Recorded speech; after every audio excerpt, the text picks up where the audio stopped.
There is an infinite amount of cash at the There is an infinite amount of cash at the Federal Reserve. There is an infinite amount of cash at the Federal Reserve.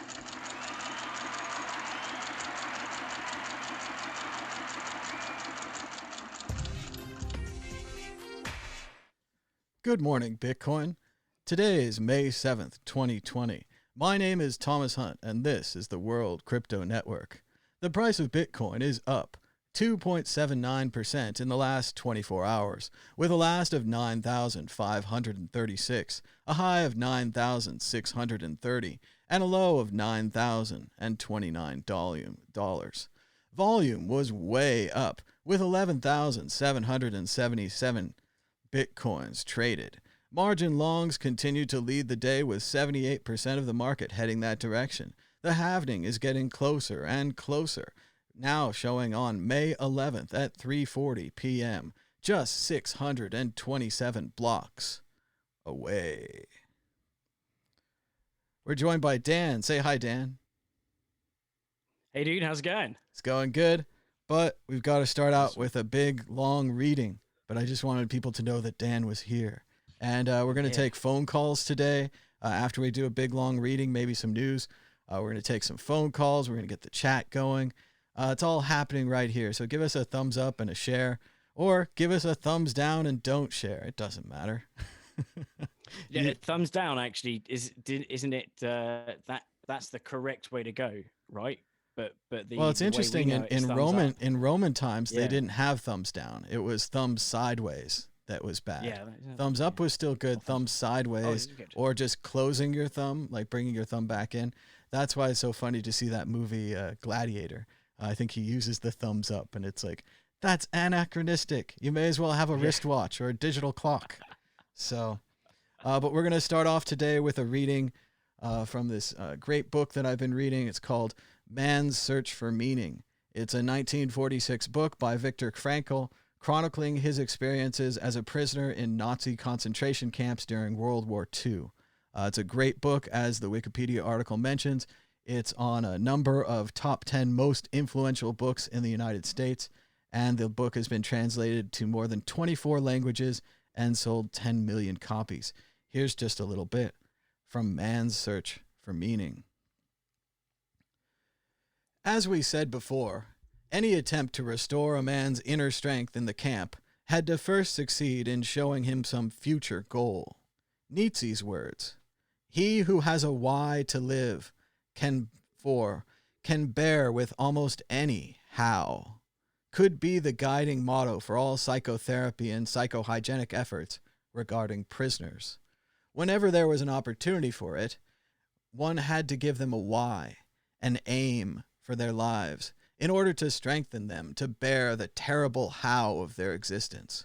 Woe to him who saw no more sense in his life, no aim, no purpose, and therefore no point in carrying on. He was soon lost. The typical reply with which such a man rejected all encouraging arguments was, "I have nothing to expect from life anymore." What sort of answer can one give to that? What was really needed was a fundamental change in our attitude towards life. We had to learn ourselves, and furthermore, we had to teach the despairing men that it did not matter what we expected from life, but rather what life expected from us. We needed to stop asking about the meaning of life and instead think of ourselves as those who are being questioned by life, daily and hourly. Our answer must consist not in talk and meditation, but in right action and right conduct. Life ultimately means taking the responsibility to find the right answer to its problems and to fill the tasks which it constantly sets for each individual. When a man finds that it is his destiny to suffer, he will have to accept his suffering as his task, his single and unique task. He will have to acknowledge the fact that even in suffering, he is unique and alone in the universe. No one can relieve him of his suffering or suffer in his place. His unique opportunity lies in the way which he bears his burden. I'm skipping ahead a little around here. Reiki spoke of getting through suffering, as others would talk of getting through work. There was plenty of suffering for us to get through.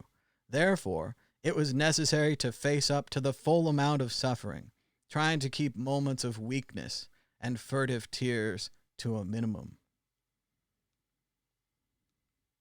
Skipping ahead again. At one point, a few days previous, a semi-starved prisoner had broken into the potato store to steal a few pounds of potatoes. The theft had been discovered, and some prisoners had recognized the burglar. When the camp authorities heard about it, they ordered that the guilty man be given up to them, or the whole camp would starve for a day. Naturally, the 2,500 men preferred to fast.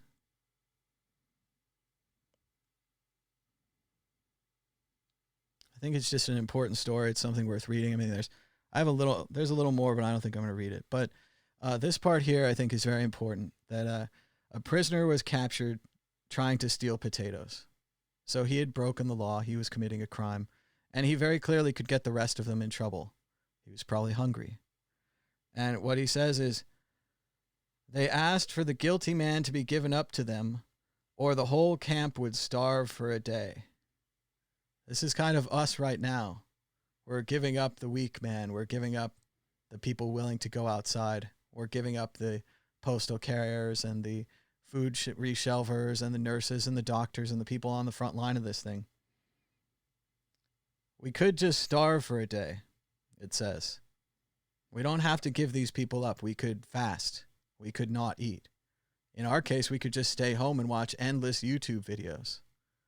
But we've got to get out there. We've got to reopen. Yeah, we've definitely got it a lot easier than they had it back then. We really do. And it's only been a few months. And we can look at what we've actually done. Somewhere here I have this chart. This is from COVID-19 Canadian Emotional Support Troll. And he shows how truly half-assed the American efforts have. Look at our changes in workplace activity. Sure, it went down. There's a big decline. But as we can see here, just a few days later, it's already found a bottom, and it's already going back up. That's a 7-day average in workplace activity. Transit stations, change in activity, 7-day average. We can see that it goes down, but we can see that it does not go away, and that it does go right back up. Grocery and pharmacy, change in activity, 7-day average. We can see that it goes down, but it goes back up. You wonder why it's still out there. You wonder why it's still spreading. People aren't staying home. People aren't taking this seriously. And now we're going to reopen. Just before the show, I was showing Dan this chart of daily new cases in the United States. And remember, flatten the curve is only the first part. The second part is that the curve goes down. We only flatten the curve because the medical system can't handle anymore, right? We're trying to keep it under the medical system. Once we do that, it goes back down. Then we reopen. Let me show you a chart of South Korea. South Korea had their first case on the same day as the United States. We can see that South Korea has an up. They have the up part here. They have a flat part here. And then they have the decline, where their daily tests right now, 6 people, 8 people, 9 people, hardly anyone is getting a new case in South Korea, even if these numbers are a week old. These numbers are likely a week old. But if we look at the U.S., it's not going down. It's not completely gone. It's clearly still out there. The US is huge, though, right? So like we've South got Korea that. Geographically is a lot smaller. So if you treating them like individual states and saying, right, this is like an individual unit, you're kind of okay. It's not broken out yet. Well, the states actually don't have, with the exception of Alaska and Hawaii, they don't have any geographical borders between them. Maybe they have a river, but they don't have any hard borders either. So it's not like they're really cut off. Like where we could say Czech Republic had 0 cases and closed their borders. That's a win. They're set. All they have to do is keep their borders closed. Unfortunately, they're taking in food and they're outputting goods and so on and so forth. So there's always a chance of infection, even into a clean environment like that. But no, our states don't have any kind of borders. They don't have any kind of stops. There was been no testing at the airports. There's this whole dream that we were testing people. I had family members come back from other countries, not tested at all, walked right through. And again, Yeah, it's just because not going when to I work. when I left LAX in what 22nd of February or something, we were reading that actually it was when we passed through. We heard that someone from LAX had, or two of the baggage staff, I think, or staff at LAX, and then two at Heathrow where we landed. So we read up on it, and that they were claiming that there was a lot of screening going on, but we didn't kind of see any of it when we went through. There was none. In fact, couldn't see anyone with sort of hazmats or Well, any, or not and even just hazmats, we but, would know if they were doing a screening cleaning because job. unfortunately there would be huge lines. We're not very efficient at this. I know at one point they did Yeah. try to screen people and they locked them in a big area and they were all standing right next to each other. And if any of them had it, they were coughing and giving it to the rest of them. And it made no sense. We know how other countries are doing this. We've seen this in Asian countries. You get off the airplane, you climb the steps down, and there's a row of people ready to start testing you. They take your temperature. They talk to you. They say, have you been in contact? They, if they get the feeling you're coughing, or whatever, you're instantly transferred into a quarantine zone. Then they keep you there till they have the test results. They keep you separate. They keep you segregated. That's how they won. That's how they beat the virus. And it's funny to see the U.S. still laughing about contact tracing. They're like, what do you mean? Somebody gets it and you ask them everyone that they met, and then you go talk to everyone that they met and see if they have it yet, right? It's not that complicated. It's detective work, right? In Iceland, they even tasked detectives to this task. They said, okay, you're a police officer. Normally you're tracking down crimes and things. Today you're tracking down this virus. And do you know how you beat this virus?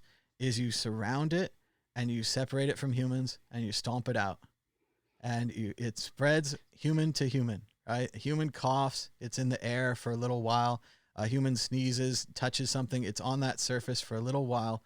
If no humans come in contact with no humans for a period of 14 days, this thing's gone, right? It's gone right down to the people who still have it, right? And we have them in hospitals. We have them in quarantines. That's how these Asian countries won.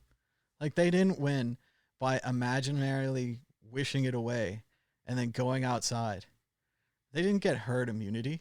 They stayed inside. We don't even know if herd immunity is going to work based upon the antibodies.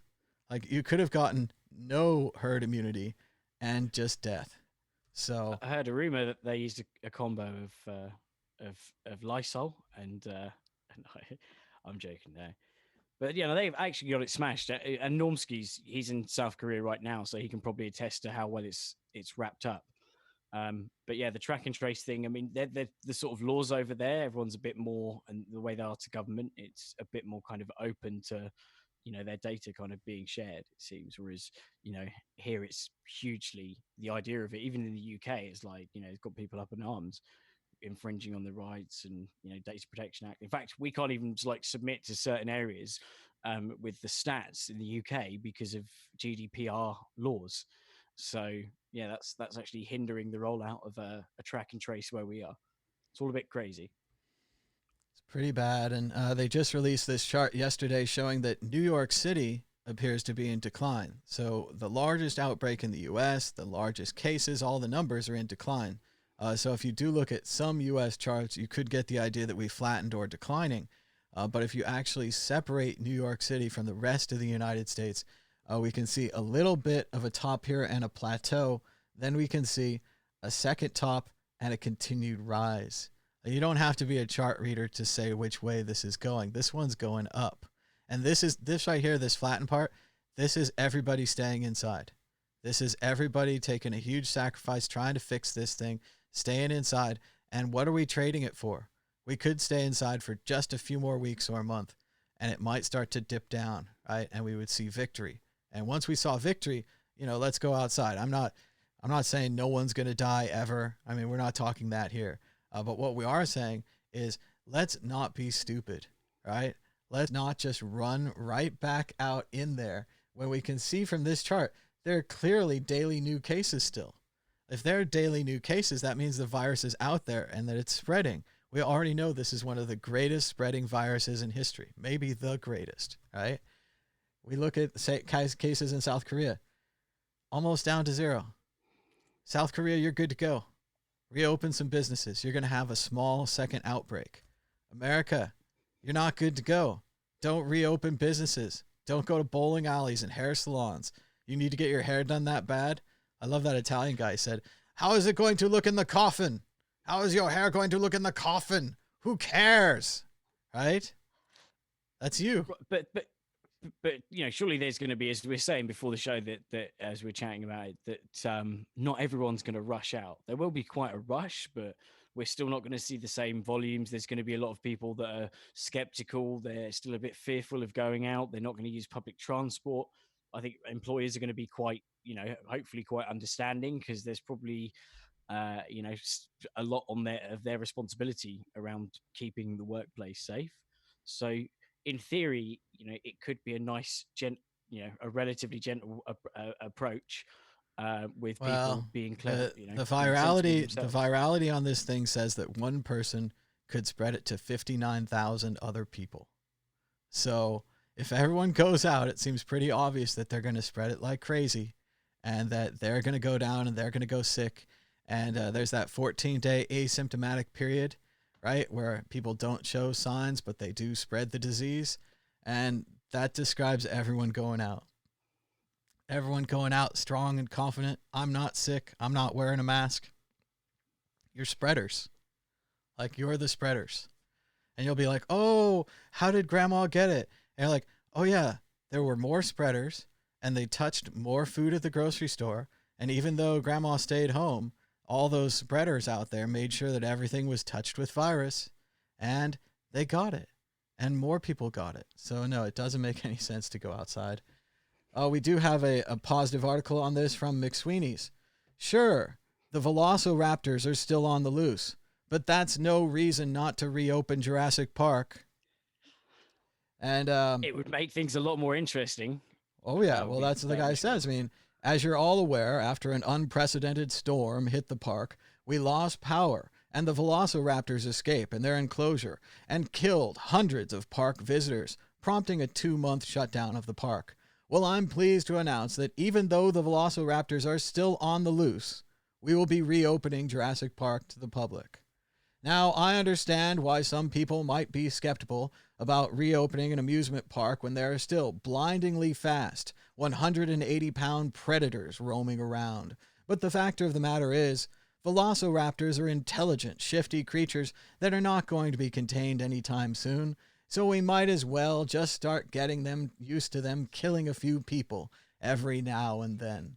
Some might argue that we should follow the example of other parks that have successfully dealt with velociraptor escapes. But here at Jurassic Park, we've never been ones to listen to the recommendations of scientists, or safety experts, or bioethicists. So why should we start now? As some of you know, Dr. Ian Malcolm, our lead safety consultant, had recommended that we wait until the velociraptors have been located and contained before reopening the park. So he wasn't thrilled when we told him the news. I believe his exact words were, "You were so preoccupied over whether you could reopen the park, you didn't stop to think whether you should." Talk about a guy on a high horse. That said, you'll be pleased to know that rather than double down on our containment efforts, we've decided to dissolve the Velociraptor Containment Task Force altogether and focus instead on how we can get people back into the park as quickly as possible. So rather than concentrating on so-called life-saving measures like staying in designated safe areas or masking your scent, we'll be focusing on all the details that will get our customers really excited, like a wider selection of fun hats, a pterodactyl-shaped gondola ride to the top of the island, and a brand new Gordon Ramsay-designed menu at the Cretaceous Cafe. In addition to satisfying our customers, the decision to reopen the park is also about allowing the furloughed employees of Jurassic Park to get back to the work they love. Could we have continued to pay their salaries for several months until we got the Velociraptor situation under control? Definitely. We're the wealthiest nature preserve on the planet, after all. And will some of the employees returning to work have their limbs torn off and tossed into the air like a juggler tossing bowling pins? Undoubtedly. But we're confident with a few safety precautions put in place, we'll be able to keep the level of workplace injuries and deaths just below levels that would elicit widespread public outrage. And keeping things just below widespread public outrage is our gold standard for all of the decisions we make here at Jurassic Park. And speaking of injuries, I want to take a moment to thank our Jurassic Park EMTs. They're the real heroes, right? In the process of responding to the Velociraptor attacks, many of our EMTs get mauled and dismembered by the Velociraptors themselves. That's why, as a sign of appreciation, we'll be repainting the Jurassic Park ambulance with the words Hero Mobile in big bubble letters. We think this is a far more meaningful token of gratitude than the salary increase they requested. I know many of you out there are going to be hesitant to return to Jurassic Park, knowing that there are still velociraptors roaming the preserve. But rest assured, things will return to normal sooner rather than later. The life expectancy of a velociraptor is only 15 to 20 years, so we're confident that these attacks will eventually run their course. In the meantime, will more visitors die? Yes. Will more Jurassic Park staff die? Yes. But we know that their sacrifice will not be forgotten. We plan to erect a small plaque dedicated to all the Velociraptor attack victims in the far back corner of the gift shop, next to the t-shirts that say, I survived a visit to Jurassic Park, and all I got was this lousy t-shirt. It's the least we could do. So pack your suitcases and get ready to be reacquainted with the newly reopened, and only slightly more dangerous, Jurassic Park. And remember, life finds a way, unless you're one of the unlucky ones that gets attacked by a velociraptor. Then you're probably screwed. So there we go. Great news from McSweeney's. They're reopening Jurassic Park. I hope that all of you will be there on the first day, ready to die at the velociraptors that we're just too busy to catch them all. We got to open now. We can't wait. Sure, velociraptors are still on the loose, but that's no reason not to reopen Jurassic Park. It's a great comparison, but surely you can apply that to, say, the seasonal flu, for example. No, you can't, Dan, because the seasonal flu doesn't spread in the same way and it doesn't kill in the same way. So no, you can't. If you want to make a false analogy, you could compare it to the seasonal flu and you'd be making a false analogy. Apples are not oranges. I'm Apples making are an not analogy oranges. of something that's a threat that's spread by, air. We didn't even try. We didn't even try. Come on. We're going to let a new 9/11 every day. We're having a new 9/11, 3,000 deaths every day. It's probably going to rise up to 2 9/11s a day. So yeah, it's just like the flu, man. Just like the flu. I remember when the flu rushed through that nursing home and 80% of the nursing home died. I was like, damn, that is some flu. But wait, it wasn't the flu. It was a virus called the coronavirus. No, it's different. According to David Wallace Wells, we have 1/25th of the testing we need, 1/25th of the contact tracers we need, and no sign of the sustained decline in infections or deaths we were told were a necessary precondition for the reopening anywhere. But we're now beginning, because there's no plan. There's no contact tracers. Zoom bought Keybase. Not sure why. Job losses are going up to 3.169 million versus 3.05 expected. We're starting to get near 20 to 30% of the U.S. population unemployed. That whole not going with saving the firm model seems like a really good idea. U.S. productivity dropped 2.5% in the first quarter, biggest drop since late 2015. The thing about the jobs as well is that once life goes back to normal, there's probably going to be a cascade of businesses that fall after that, from things, basic things like supply chain failures and just not not enough customers, etc. Yeah, there's no demand. That's probably going to boost a bit. Well, that's what no one's really talking about. There's no demand. You can reopen this, and we're going to get to it. Balaji's got a great tweet on it. But you can reopen this, but no one's going outside except the idiots. The old people are staying in. The smart people are staying in. The idiots are going outside. I don't know, man. Like the older people that I know, the older they are, the more they can't stand this, because they're not it seems like they're not used to being able to, immerse themselves on the internet and stuff as well. If, like my parents, for example, and they are literally busting to get out. And I know that about other people's parents too. Like, you have to beg them, like, just stay in, just for now. It's only a couple of weeks. Only 3 weeks, then 6 weeks. It's sad that a lack of patience is going to lead to more deaths. Like, it's very sad. But yes, people don't have patience. They don't have the strength to stay inside. They don't really understand the threat. They've been given different information. The true information to know is that it's brand new. It's brand new disease. That's what you need to know. We had a detailed guide in the United States to reopening the country, produced by the Center for Disease Control, and we're not going to release it. We're going to put it on a shelf. So all these experts made a document that tells you how to reopen the country. And of course, it doesn't say to reopen the country when it looks like this, right? That's not good. I mean, this is a little better. But yes, we have a great document, and we're not going to release it. This is an AP exclusive. We know this because reporters on the inside looked and they found the document. And speculation, why are we not releasing this document? Well, the guidelines say that the state should not reopen while their cases are increasing. The Trump administration wants states to reopen regardless. The White House does not want to be accountable, and the guidelines would make them so. So it's only a matter of time now before this document leaks. Its existence is already leaked to the AP. But yes, experts making positive and useful information and other people not releasing it. That's what's happening now. They had a playbook for the pandemic and they threw it away. There's a 69-page document released by the National Security Council. It's a binder. It's called How to Deal with a Nationwide Pandemic. And yeah, you're like, hey, I haven't thought about this a lot. You know, I was busy running elections and I was busy doing politics and I'm an economist or whatever, all these things. So what do? You take the binder off the shelf and you open it up and you read it and you do what it says, right? Because people who are smarter than you, had more time, took a lot of their time to make this binder to explain what you could do in a crisis. And when they thought about it, it wasn't a crisis. So they were prepared. They were preparing you.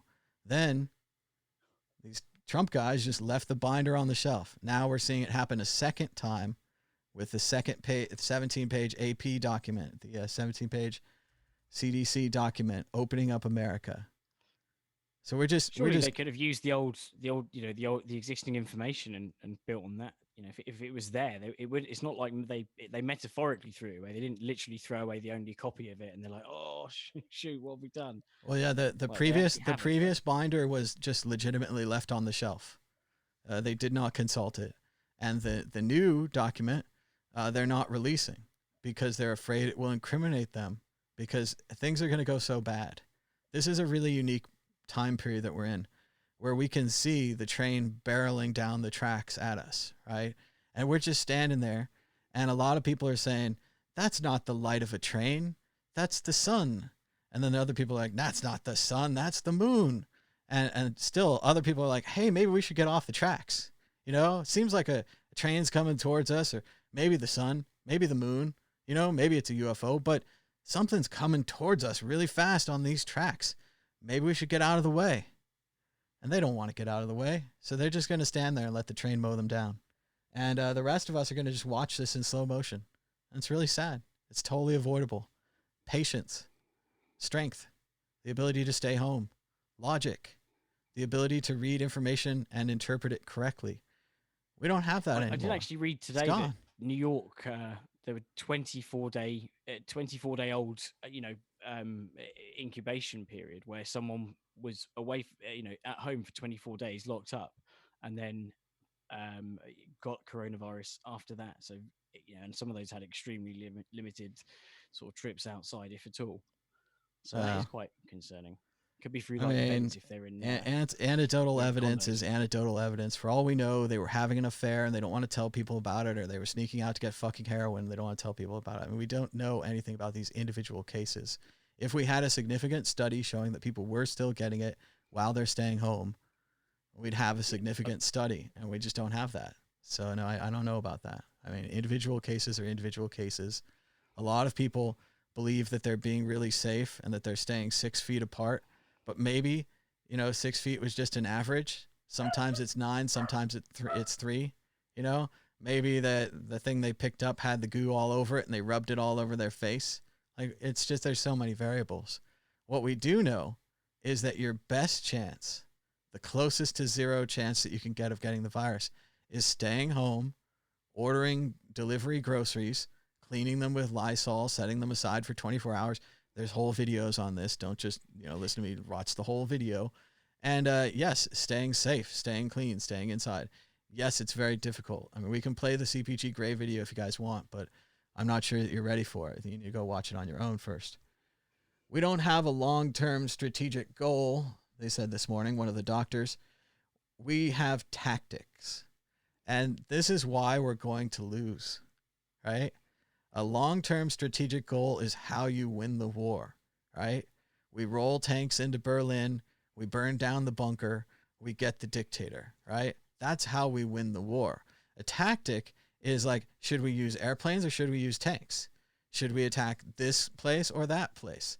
Like, how will these various tactical decisions lead to our overall strategic goal and our strategic victory? And it's sad because we don't have a strategic goal. We don't have a strategic victory. One of the first things they teach you in the great 7 Habits for Highly Effective People book is to begin with the end in mind. Begin with the end in mind. Well, what do we want? We want no more virus, right? We want to go back out into the world. We don't want to worry about getting sick. How do we get there? We don't have the foggiest idea. We haven't set up the capacity for test and trace. Like Wallace Wells was saying, 1/25th is ready. It's been like 3 months. So we don't have the capacity to test and trace. We don't have enough tests to really even know if people have it. We don't have a plan to surround the virus and stomp it out. Because of our lack of patience, because of our lack of planning, we're going to let this thing really get out of control. Even more so than it is already. Here's Balaji laying down that sweet, sweet logic. Balaji says, one problem with this logic is that the economy is other people. So if older people stay home, along with millions of cautious people, plus many tourists and business travelers, you don't actually get the economy back. Other countries have contained the virus. It's doable. It's not impossible. Like, we don't need to give up. We're giving up because the president has a lack of attention span. We're giving up because people aren't man enough to stay inside for more than 30 days. You're a bunch of cowards. You're weak. You're going to go out there and spread the infection to 59,000 other people individually, day after day after day after day, because you're weak, because you can't stay inside. Hey, let's check at Sweden. Remember Sweden? Everyone was like, Sweden's going to be great. They're going to get herd immunity. Sweden's virus death rate is 291 per million inhabitants. That's a per capita number. Norway's death rate was 40 per million. Denmark's death rate, 87 per million. Finland's death rate, 45 per million. So their death rate is 3 to 6 times higher than their neighbors because they did nothing. So get ready, US. Get ready. We're going to test this thing. We don't know anything about it. We don't even know these poor people in Sweden. Some of them got the antibodies. Some of them didn't get enough antibodies. So you're going to get sick again. You're a guinea pig twice. Just stay home. Don't be a guinea pig. It's not that hard. Hot zones shift, showing threat is far from over. Again, we're not ready to reopen. Like, yes, maybe we're ready to reopen parts of New York City because they had it really bad. Yes, South Korea is ready to reopen. They wore masks. They test and traced. They tracked it down. In South Korea, what they're saying at the time is not that they'd flattened the curve, but that they'd smashed the curve, right? This part here is the flattening. This part here, this diagonal down, that's the smashing. It's really simple how you do these things. We had Sars and bird flu. We had all these other ones in the past that weren't such a big deal because what they did is when someone got sick, they immediately took them aside. They said, who'd you have contact with? You know, it's not, we don't care about your business. We don't care about your stuff. We're trying to stop a disease here, right? This isn't political. Or who'd you have contact with? Oh, okay. They go pick up those people. They say, test them. Are they sick? Who'd you have contact with? They go find those people. They pick them up. They test them. If they're sick, they put them immediately into quarantine. They put them immediately into a side system where they try to heal them if they can. But the key is you separate the disease from society, you encircle it, and it goes away. If you don't do this, it spreads more. It doesn't care about your politics. It doesn't care about all this other nonsense. All the disease cares about is more hosts, right? And this is a particularly bad virus. It kills its host. So it's not even really that interested in surviving. It's more interested in spreading. And that's what we're going to do, is we're going to give it, it's like, virus, we got to give you your shot. You were number 2, Cougar and Merlin were number 1. They dropped out.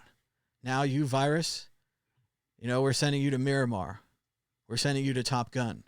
Virus, you're going to battle it out with the elite, the best of the best, tip of the spear. So yeah, I've just seen the Bitcoin prices hit 9,600. Hey, it's good. Could be at 10K today if it pumps like the other day. Could be good. Okay, it's just under. Man, $1 per 10,434 sats. Yeah, it was 15,000 sats just a week or two ago. Big opportunity. Missed. Dope. I hope you bought the dip. Did you buy the dip? I don't have any money. No one's got any money to buy the I'm dip. hodling. It's all institutions, probably. The institutions are coming. Okay, here's another. another. That article looks like it's from I thought it was from the Spanish flu. It looks like a kind of old typewriter. Was that actually recent? Oh, yeah. Well, this is from the New York Times front page. For some reason, it showed me a graphic of the front page, so I took a screenshot of the article rather than showing me a web page for some reason. I don't know. But here's another chart from Balaji. This is how other countries beat COVID-19. Now, sadly, Dan and I and our pals in Sweden are in the upper right-hand corner where you see the red charts. So I want you to look first at the red charts, and I want you to understand, like I do, that these charts are flat, but they didn't go down, right? The second half of the flattening part is the going down. And if we look at these other countries, Vietnam, South Korea, New Zealand, Thailand, Australia, Norway, Austria, Greece, Jordan, Luxembourg, Slovenia, Iceland, Slovakia, Croatia, and Lebanon, we can all see that they're in a much better position to reopen because there's not that much virus out there. If you look at the U.S. numbers and you see how there's no downside, it's almost like it's missing here. You're like, where's that other leg? Like if we had that other leg, we could reopen, right? If we had that other leg, if I was in New Zealand or South Korea, sure, maybe I stay home. Maybe I'm overcautious, right? But I wouldn't be saying this. I wouldn't be saying that it's not safe for you to go out there and that you should just stay home and that this is basically, it's a big suckers rally. This is a big head fake. Like all the smart people know I'm just sharing it with you. I'm like a really nice person. Like I could just keep this to myself. It doesn't benefit me at all to try to save your life. So, but yeah, let's have a daily moment of remembrance for the people who died of COVID-19. I know that the president's not capable of this, and it's very sad. And whether they were old people or young people, whether you knew them or you didn't know them, let's have a small moment of silence for those who've passed from COVID-19. And specifically, let's also think to the future. And let's think about the people who are about to die from COVID-19.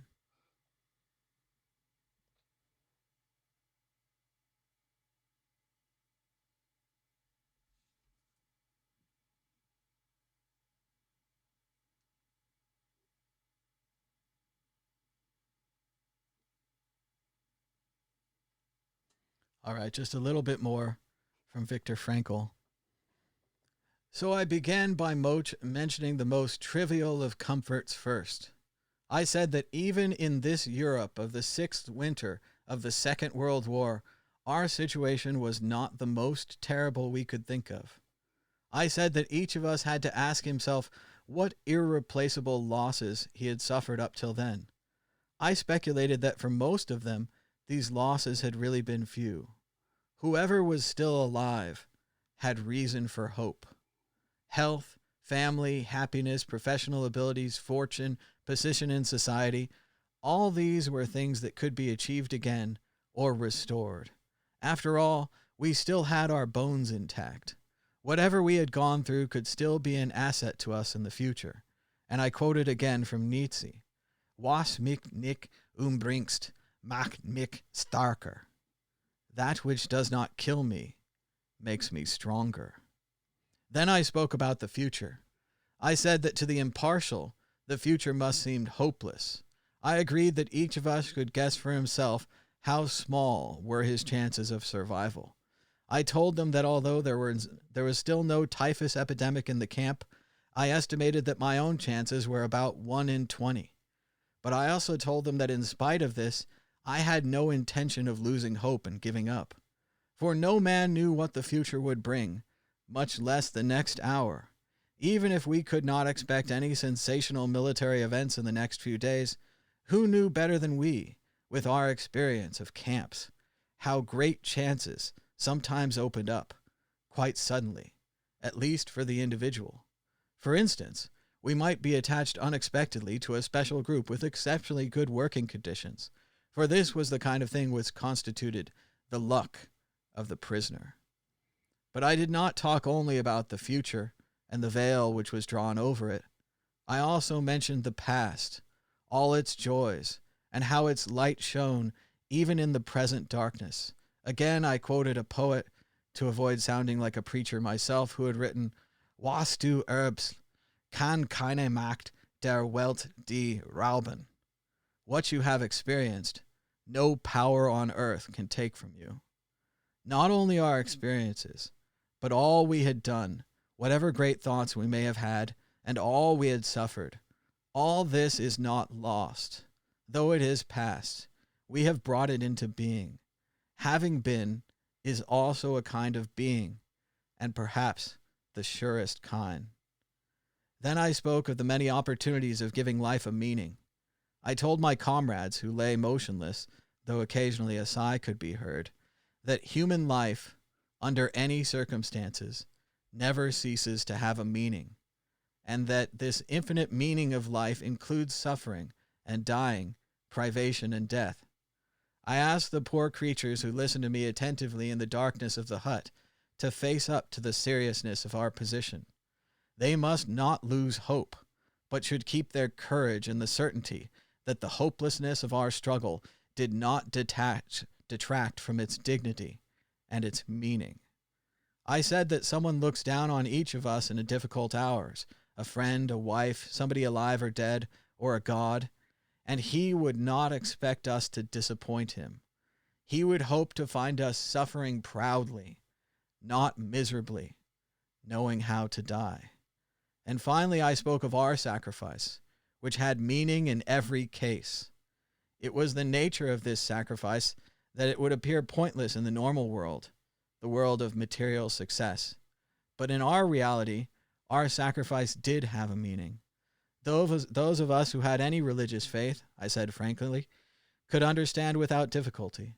I told them of a comrade, on his arrival in camp, had tried to make a pact with heaven that his suffering and death should save the human being he loved from a painful end. For this man, suffering and death were meaningful. His was not a sacrifice of the deepest significance. He did not want to die for nothing.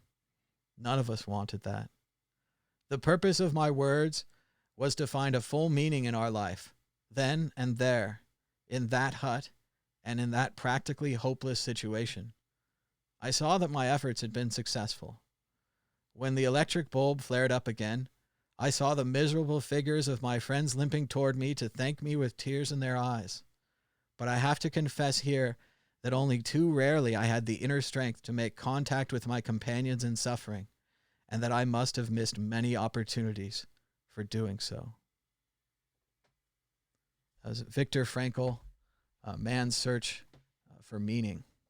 And I think it's really powerful to imagine them there in the concentration camp, just working, slaving, terrible conditions. But that which does not kill them makes them stronger, and that their sacrifice does have meaning and that life does have meaning. I think it's really powerful right now as we're about to go through this thing and as we're about to watch our countrymen die for no reason. And we're going to watch people get sick for no reason. And it's a lack of planning. In January, we could have started the contact tracing plans. We could have had the programs ready. And maybe we wouldn't need them. And that'd be great. And we could have had all these other things ready. And instead, we're sending out body bags. There's a Native American reservation. They asked for help. They asked for medicine. They asked for ventilators. They asked for things. They sent them body bags. So don't lose hope. We're not dead yet. As Tracy says, so many of us stayed home for 2 months, an unprecedented act of solidarity, only for this administration to squander that time and double down on a plan that's a mix of every man for himself and die for your employer. It's very depressing. I do think, though, for some people, it's a whole lot harder than others. And I think if, my situation is lucky. You've got a reasonable house, garden. But think of some people who are in rented accommodation, probably thinking they've lost their job. And so they don't know how they're going to pay their rent when they come out of it. And they're kind of, they're reaching out. They need to work, and that's why they're sort of freaking out about it. And not just that, they may be in a small place where they're sort of confined. So I do think although not everyone's crazy, some people are just desperate because the economy is going to have a big impact. And also the number of things like cancers that are going unfound. The average is, I think the UK per week is like 4,000 new cancers found, and that is down to almost zero at the moment. So that's pretty scary, and that's just cancer.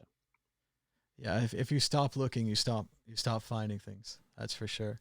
Oh, well, there's two parts to that. And I talked about one of the parts yesterday.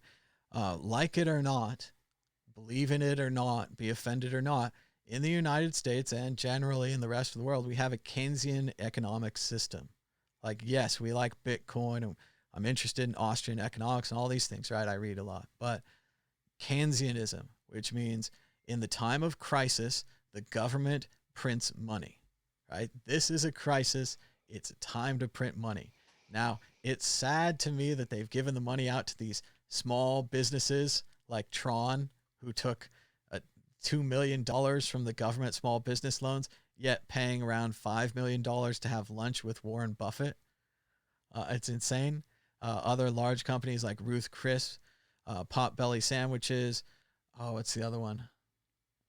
I'm going to remember soon. I'm going to get them too. But yeah, they all took the money and they all gave it back because they feel so bad because they just stole from small businesses. But that's the general tone of the bailouts has been wrong. It hasn't bailed out the people directly. We talk about this a lot. We didn't do the Denmark model of keep the firm together, so people don't have jobs to go back to. If we had went to the employers straight up, and yes, this is going to take a lot of money. There's an infinite amount of cash at the Federal Reserve. But we got it, right? Yes, it's going to dilute the other money. There's going to be inflation eventually. But again, when you're in a crisis, you act like you're in a crisis. Like when I'm on a rowboat looking at the Titanic, yeah, maybe I'll go on another cruise again, but not on that boat. Not going back. You just don't go back to the sinking boat. So no, yes, we could print more money. We could save more people. And that's what you do. If we stayed home another 2 weeks or another month, we could get this thing done with, right? Off like a Band-Aid, off. Instead, what we're going to do, and again, it blows my mind. And I'm not the most patient person in the world. I'm not saying that I'm perfect or I've never gotten angry or upset or I've never had like, I want to do something now and blah, blah, blah. I want to go see the new Star Wars movie or whatever it is. I get anxious and all that stuff. But to see it at a national level, to see this kind of lack of patience and lack of control and lack of care about the other people, you're all just laughing it up. You're like, infecting 59,000 people is funny because I'm not going to know any of them. But then you watch, like your grandma or your best friend will get it. And then you'll be like, oh, one of those 59,000 people could have meant something to me. everyone's interconnected. Oh. So yeah, the money side, we just need to print more money. For the staying home side, yes, like you and I have a nice situation. I'm in a good sized track home. You know, it's Vegas. It's pretty good size. We have air conditioning, television, you know, movies, all kinds of stuff. So, but if you're in a less nice position, and in general, if you're just having problems Pandemic with season. This is I really strongly suggest this 10-minute video by CPG Gray called Lockdown Productivity Spaceship U. I'm not sure if I want to play all of it, but the basic things he's talking about is things that I've been saying, that you're not just locked, you're not just working from home, right? Working from home is one thing. It's like you made a choice. The world's still there. If you want to go to 7-Eleven or something, it's fine, right? That's working from home. This is working from home during a pandemic. So it's a little different, and it's definitely more stressful. And what CPG Gray suggests is, regardless of the size of your apartment or whatever you got, your mission here, I thought I could get it, there is, your mission is pretty simple. Return better than you left. Return better than you left. So your mission is to return better than you left. And so what CPG Gray suggests is you kind of separate things into your physical and your mental. And there's things that improve your physical and things that improve your mental. He also suggests that you kind of separate your living space, your zone, into 4 different zones. Sleeping is one of the zones. He suggests not to read or eat in your sleep zone, that kind of thing. Workout is another one of your zones. Even if you just have a mat on the floor, you got to Google prison workouts. Sorry, but you're a prisoner now. And if you want to come out of jail looking better, you're going to have to do some push-ups and some sit-ups, and it's going to be hard at first, so start slow. But he also suggests that yes, you have access to all the videos in the world, right? It's fantastic. But the reality is, as he says, and you can play video games too. It's like he's looking over my shoulder or something here. But what he says later is, he says that what's going to happen, though, is that pretty soon you're going to have seen all the videos that you really like, all the videos that you really should be watching. They're going to be gone. And then you can just leave it on in the background, play video games, and ignore it. And that this is just not valuable. Like, you don't need to be doing this level of entertainment, right? So what he suggests is also having your entertainment station, where you do your books and you do your movies and whatever. And that's your recreation time. So you split it up into parts. And that the 4th station is your creative or your working station. And that, and you guys can go watch this video. He does it much better than I do. I'm trying to summarize. But yes, these are the 4 stations that you need to have, even in a small apartment. You can manage to create this even in a single room or a spaceship. And I think the spaceship metaphor is also really valuable, that we are all heroes, that we are all staying in our spaceships to not get other people sick. And if you're exiting your spaceship, it's not just about you. It's great to be selfish, but it doesn't work, because you're going to infect 59,000 other people. So, yeah, I think there are alternatives. There are ways to live through this, but you've got to be mentally strong. You have to be prepared for this. I talked yesterday about the people of London during the Blitz, and there were 2 options. Go underground, sit on the floor, sit on the cold cement steps of the underground, or stay above ground and get bombed by the Nazis. So it's up to you. If you don't think that the airplanes are real, and all the sounds and all the destruction and the crumbled buildings and the collapsed streets and everything, if that's not real, just stay up there. Get the virus. A bunch of you are cowards. I don't know why you're not volunteering at hospitals. Like, anybody who thinks the virus isn't real, go volunteer at a hospital, you motherfucker. What's wrong with you? You're staying home, you pussy, fucking cuck.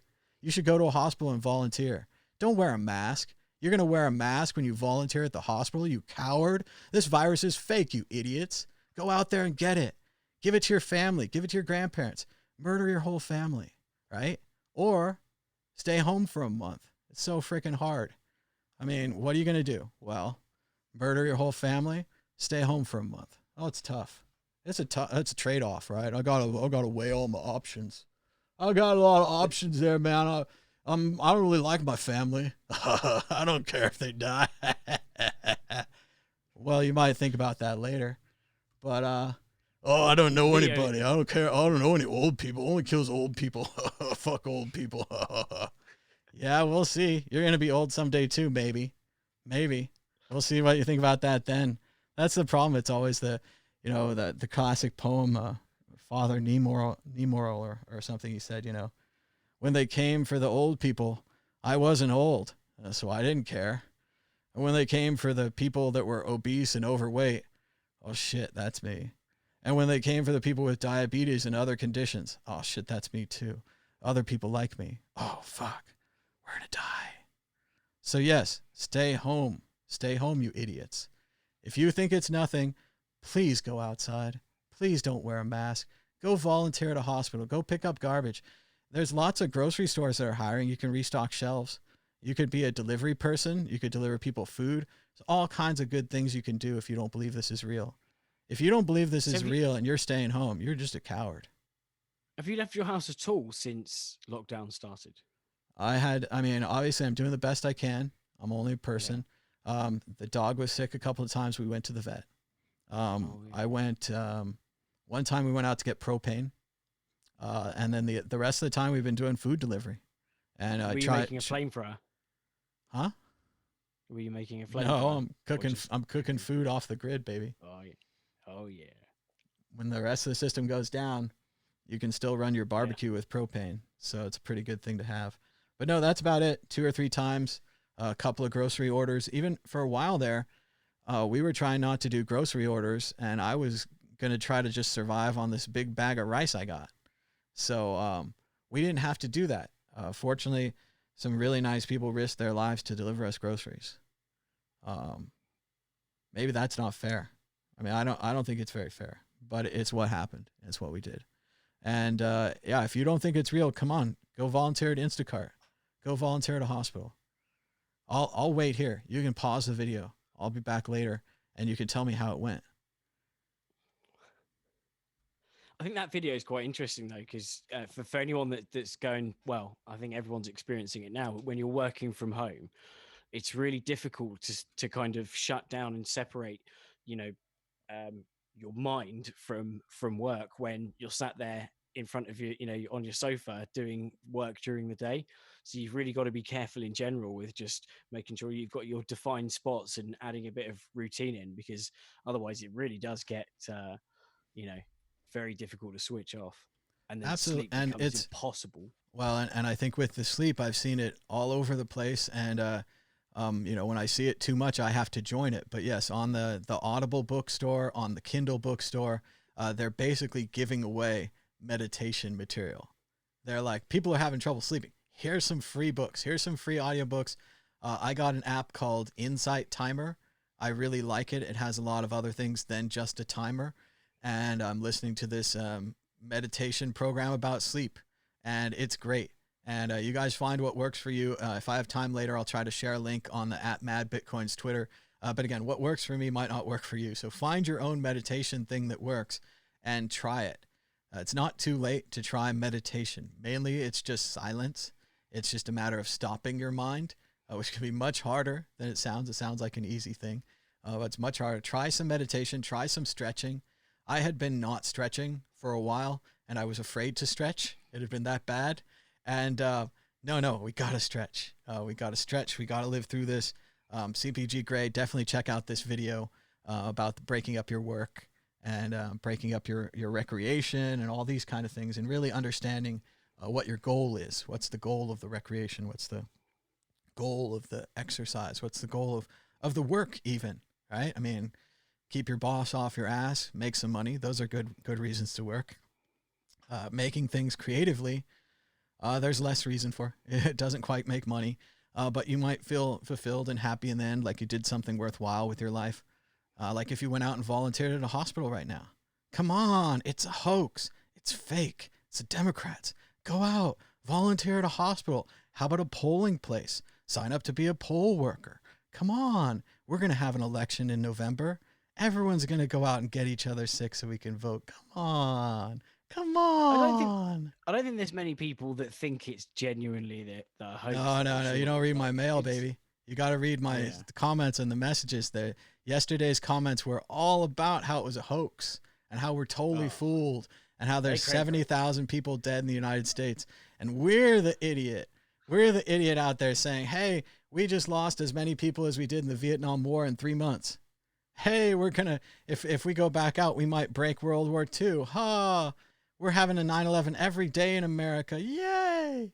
It's like I think it's at least 30 9/11s, but it's something like 65,000 Benghazis. So if you really want to talk about the importance of the thing, oh yeah, we're covering it here. But yeah, if it's not real, get out there and volunteer. Give back to your community. Come on. I just see a bunch of Surely cowards. I see a bunch of cowards you- in the chat that haven't gone to volunteer yet. I'd sign if up you now. if you can't like compare COVID and the flu, though, surely you can't compare the other two that I've already forgotten. Oh god damn it! What was that? Well, like SARS and bird flu and other things. I mean, No, you compared to you said about oh I can't remember. It's gone. well, I mean, with It's gone. SARS and My bad. bird flu, what we did is we surrounded them first. They might have been this bad. They had potential to be this bad, but by acting early, President Obama was able to keep it out of our country here, the United States, and to assist other countries in the Asian region with surrounding it and tracking it down. And they stomped it out, and it's an incredible success. And it's one of those things where, just like the Battle of Pearl Harbor, maybe we were too successful. You know, maybe things worked out too well. If the bird flu or the SARS had gotten a little worse, if it had gotten to the United States, maybe we would have gotten that little lesson that we needed, that little kick in the right direction. Sure, Barack Obama got the kick. Bill Gates got the kick. Even, I don't like him, but even W. Bush got the kick and was worried about pandemics. He was worried about it. He helped develop these binders that we have. It was that long ago.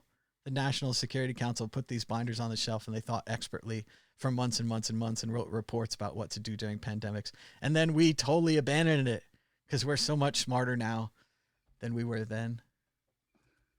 I remembered it. It was Benghazi. So, you know, surely if we can't compare the flu to COVID, then we can't compare the COVID to like Well, any 9/11 Benghazi.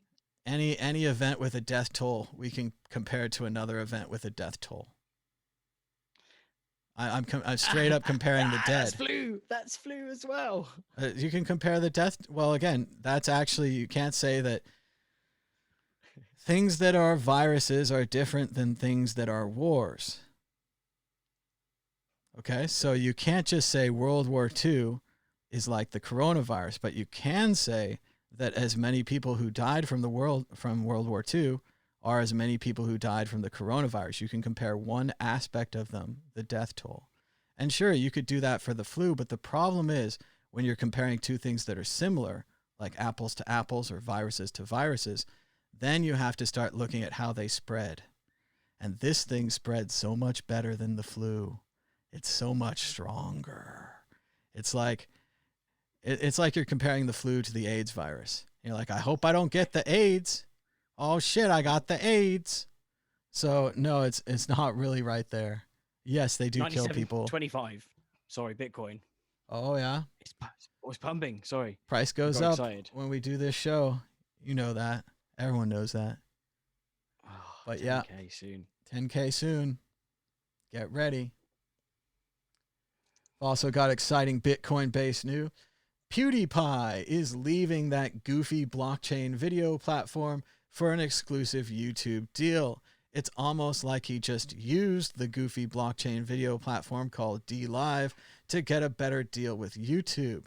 PewDiePie had managed to move an impressive 1% of his fans over to DLive. So if he had stayed with DLive, he would have lost 99% of his fans.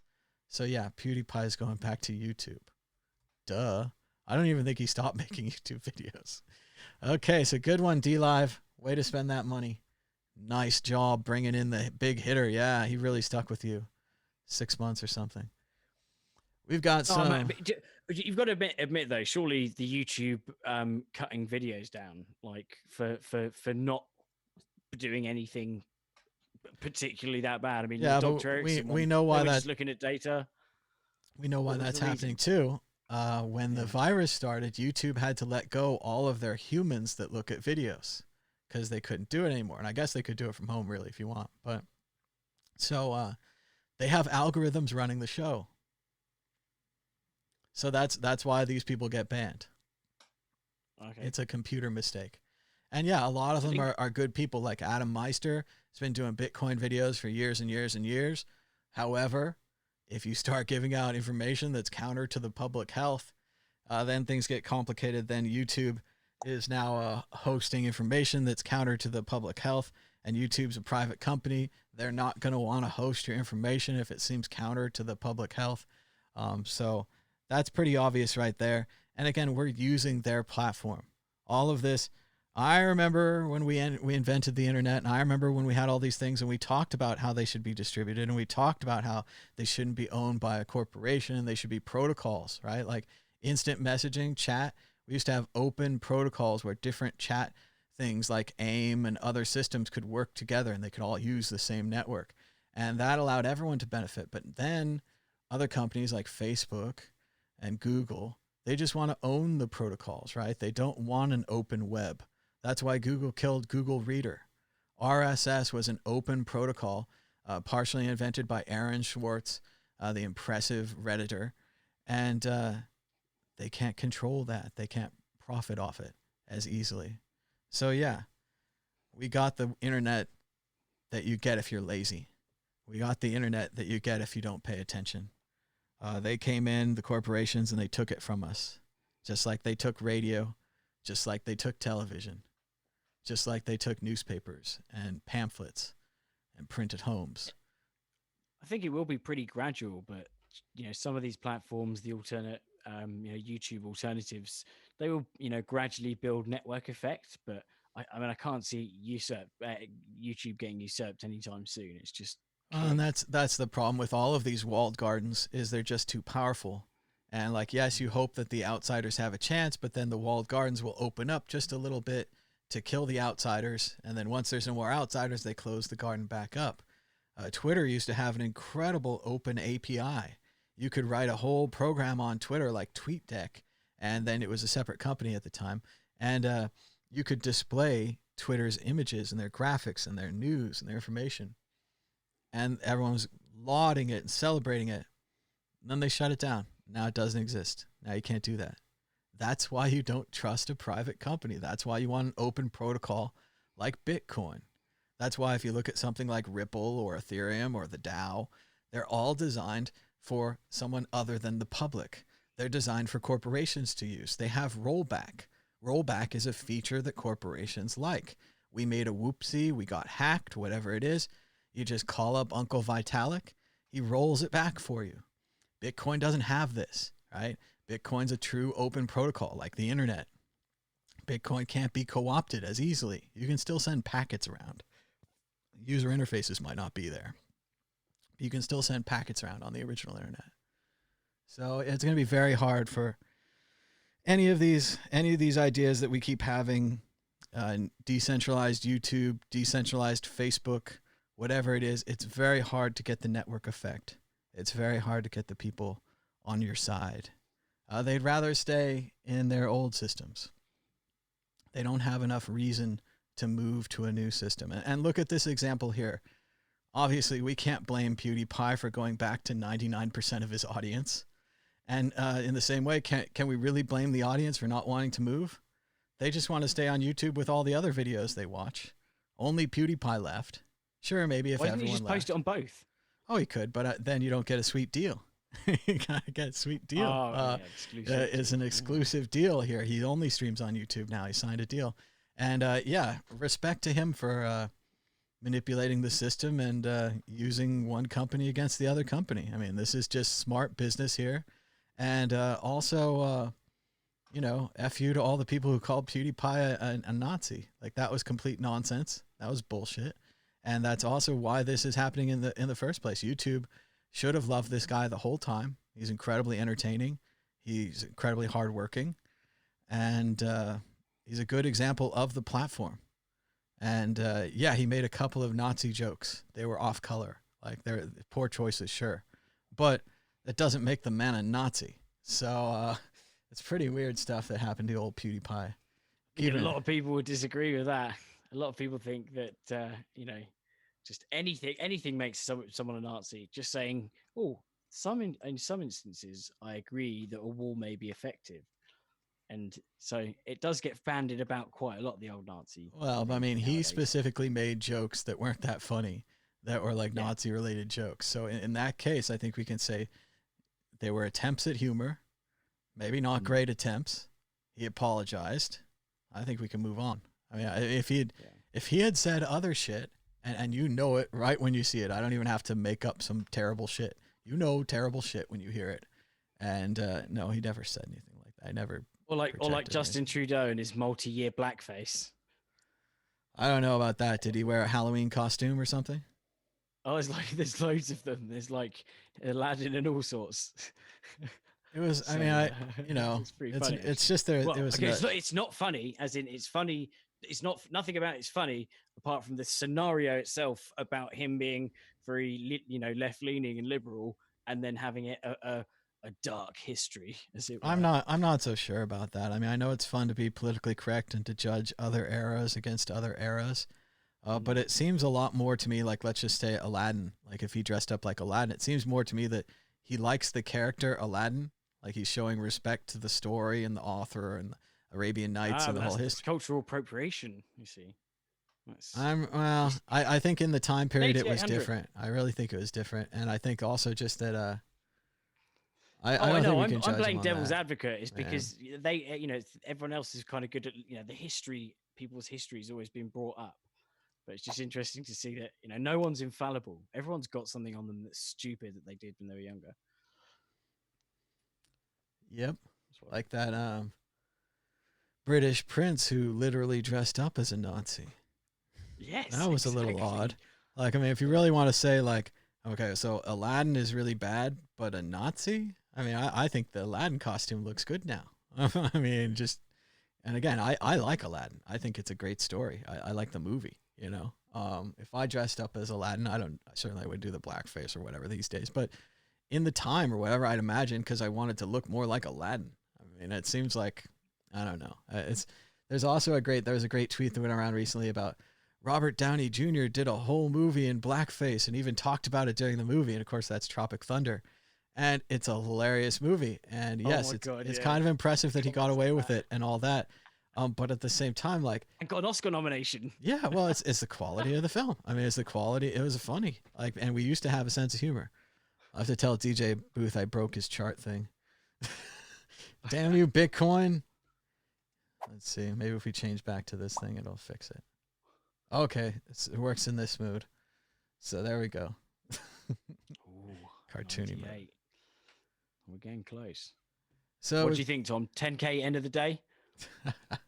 I don't know. I like it when it goes up, though. It's nice. It's looking pretty dicey, isn't it? And again, it always goes down after it goes up, so who freaking knows? But it goes up more if you get more Bitcoin of those things covered with the cursor.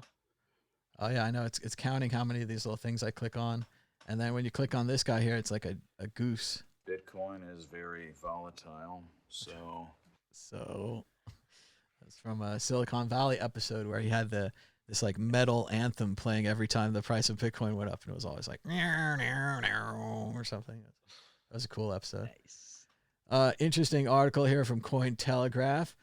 U.S. debt hits 25 trillion, and the stimulus checks that bought Bitcoin are now worth 1.6 thousand. So you start out with $1,200. Maybe you're in a good position. You don't have to pay rent right away somehow. I don't know. But I guess if you had it and it was extra money, I'm not sure I haven't even got mine yet, if I'm getting one. And if they spend it on Bitcoin like a lot of them claim to, they now have 1.6 thousand. So that's pretty good. That's like a 30% increase from 1,200 to 16. So that's all right. Not too bad. That's just the beginning. Hey, check it out. CoinDesk knows how to use calendars, and they're reporting the same thing that Bitcoin has been reporting for days and days. That is that the Bitcoin halving. Oh, Bitcoin took it away from me.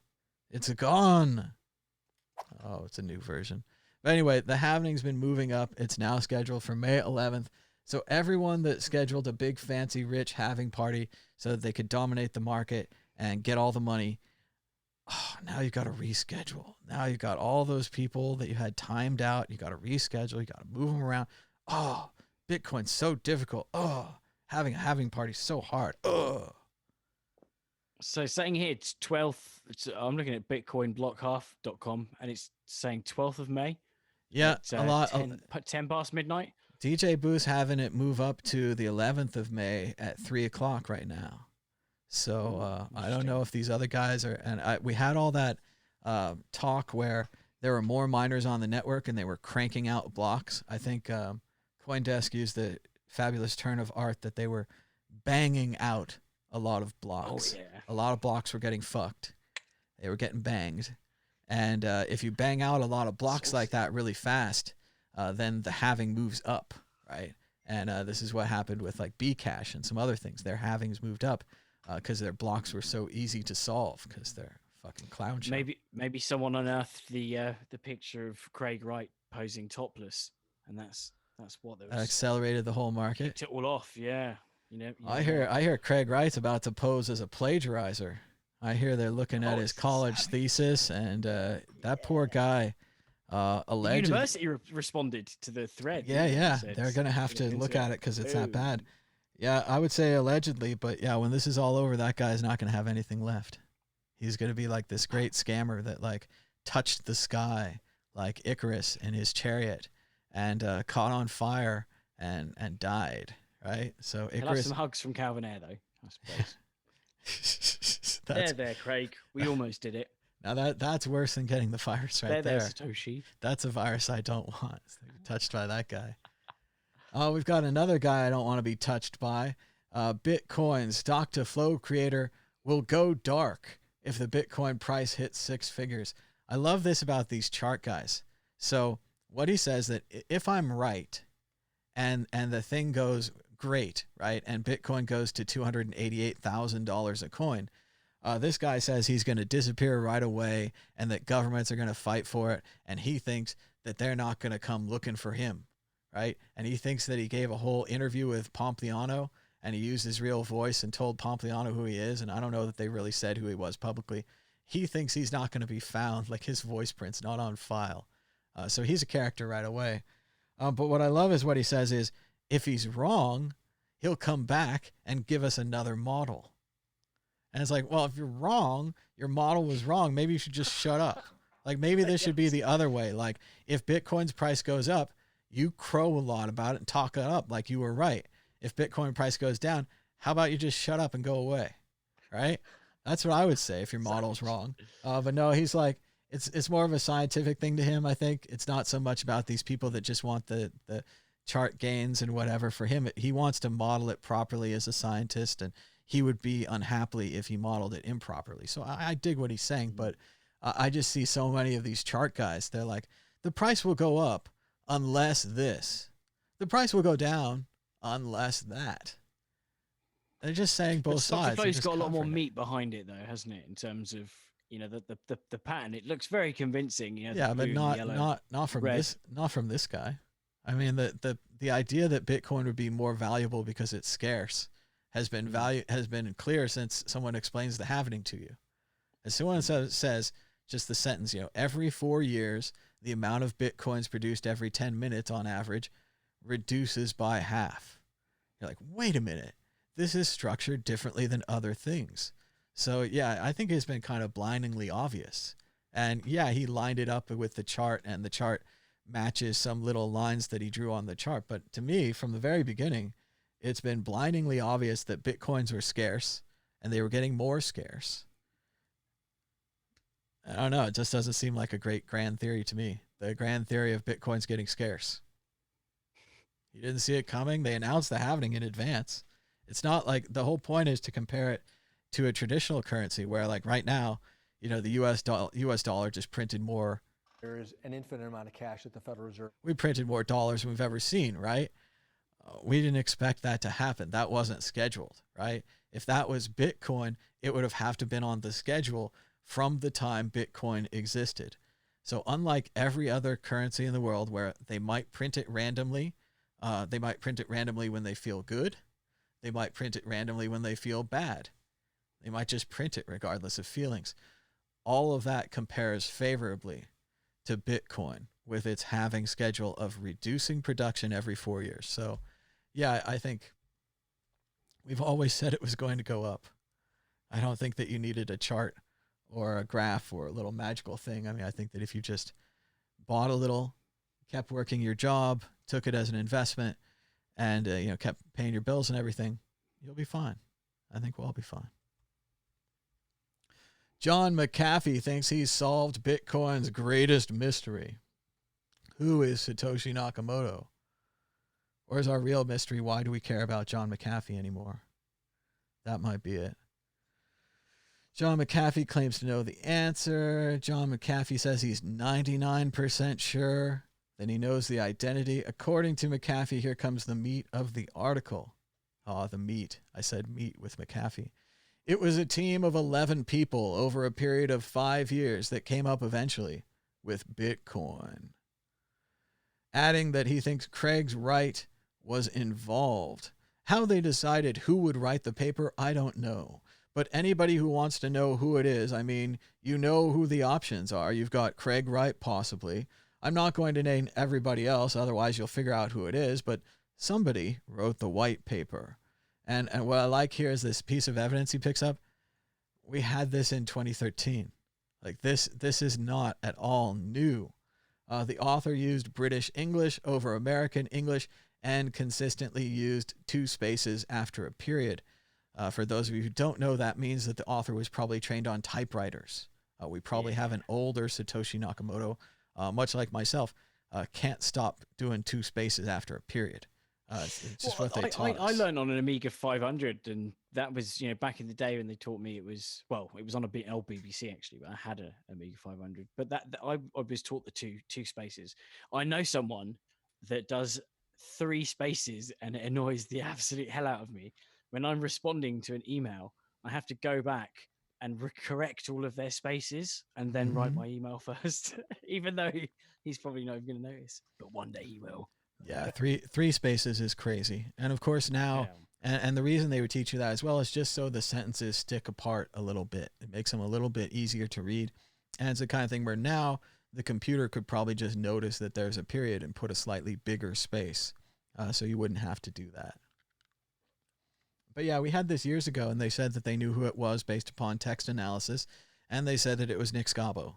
So there you go. And I'd also throw, don't want to get him in trouble or anything, but Adam Back is British. Just saying. If he's using British English over American English, if you're going to have someone... newspaper in the Genesis block as well, the UK Times. Yep, we're getting a lot of British information there, so definitely some... Brits German on the email. team. According to McAfee, he says that he's spoken to so-called Satoshi on the phone. He says, I was actually going to divulge who he was, adding that the author of the Bitcoin's white paper convinced him not to reveal it. So this is just very strange. My bullshit detector is going off here, right? Like, I just don't believe any of this. And also, if I was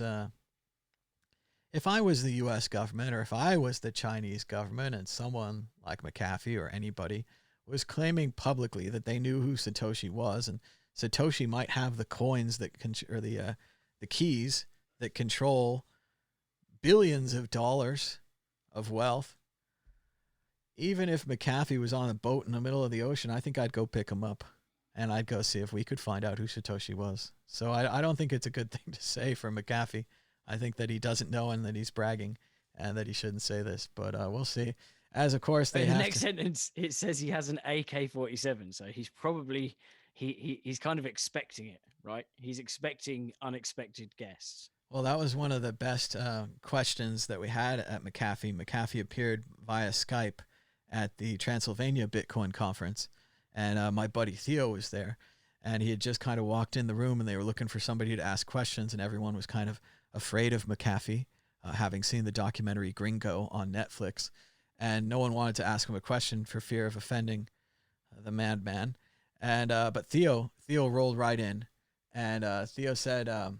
McAfee, what is your favorite weapon? And McAfee's eyes lit up like he had just been asked the best question ever. He couldn't believe it. He was so excited to tell us. He's like, well, certain situations, in a close range situation, I would like a sawed-off shotgun. Normally I like a pistol, like a Sig Sauer or a a Glock is very good because it doesn't jam. All these gun things. So he was fired up to talk about that. So yeah, no doubt on his boat, McAfee's got guns. Not talking out of school here. And earlier this year, as the article says, McAfee reneged on his promise to eat his own dick on national television if the Bitcoin price didn't hit 500,000 per Bitcoin by the end of 2020. So once again, another coward, another big talker who doesn't come through with what he says, saying that Bitcoin is now ancient technology and lending his support to the privacy-focused cryptocurrency, Monero. Kind of bad luck for Monero there, right? You get McAfee. You can have him. He's yours now. So, just as well, I figure. I think that's about it. Let's see what else we got. I've always got more news.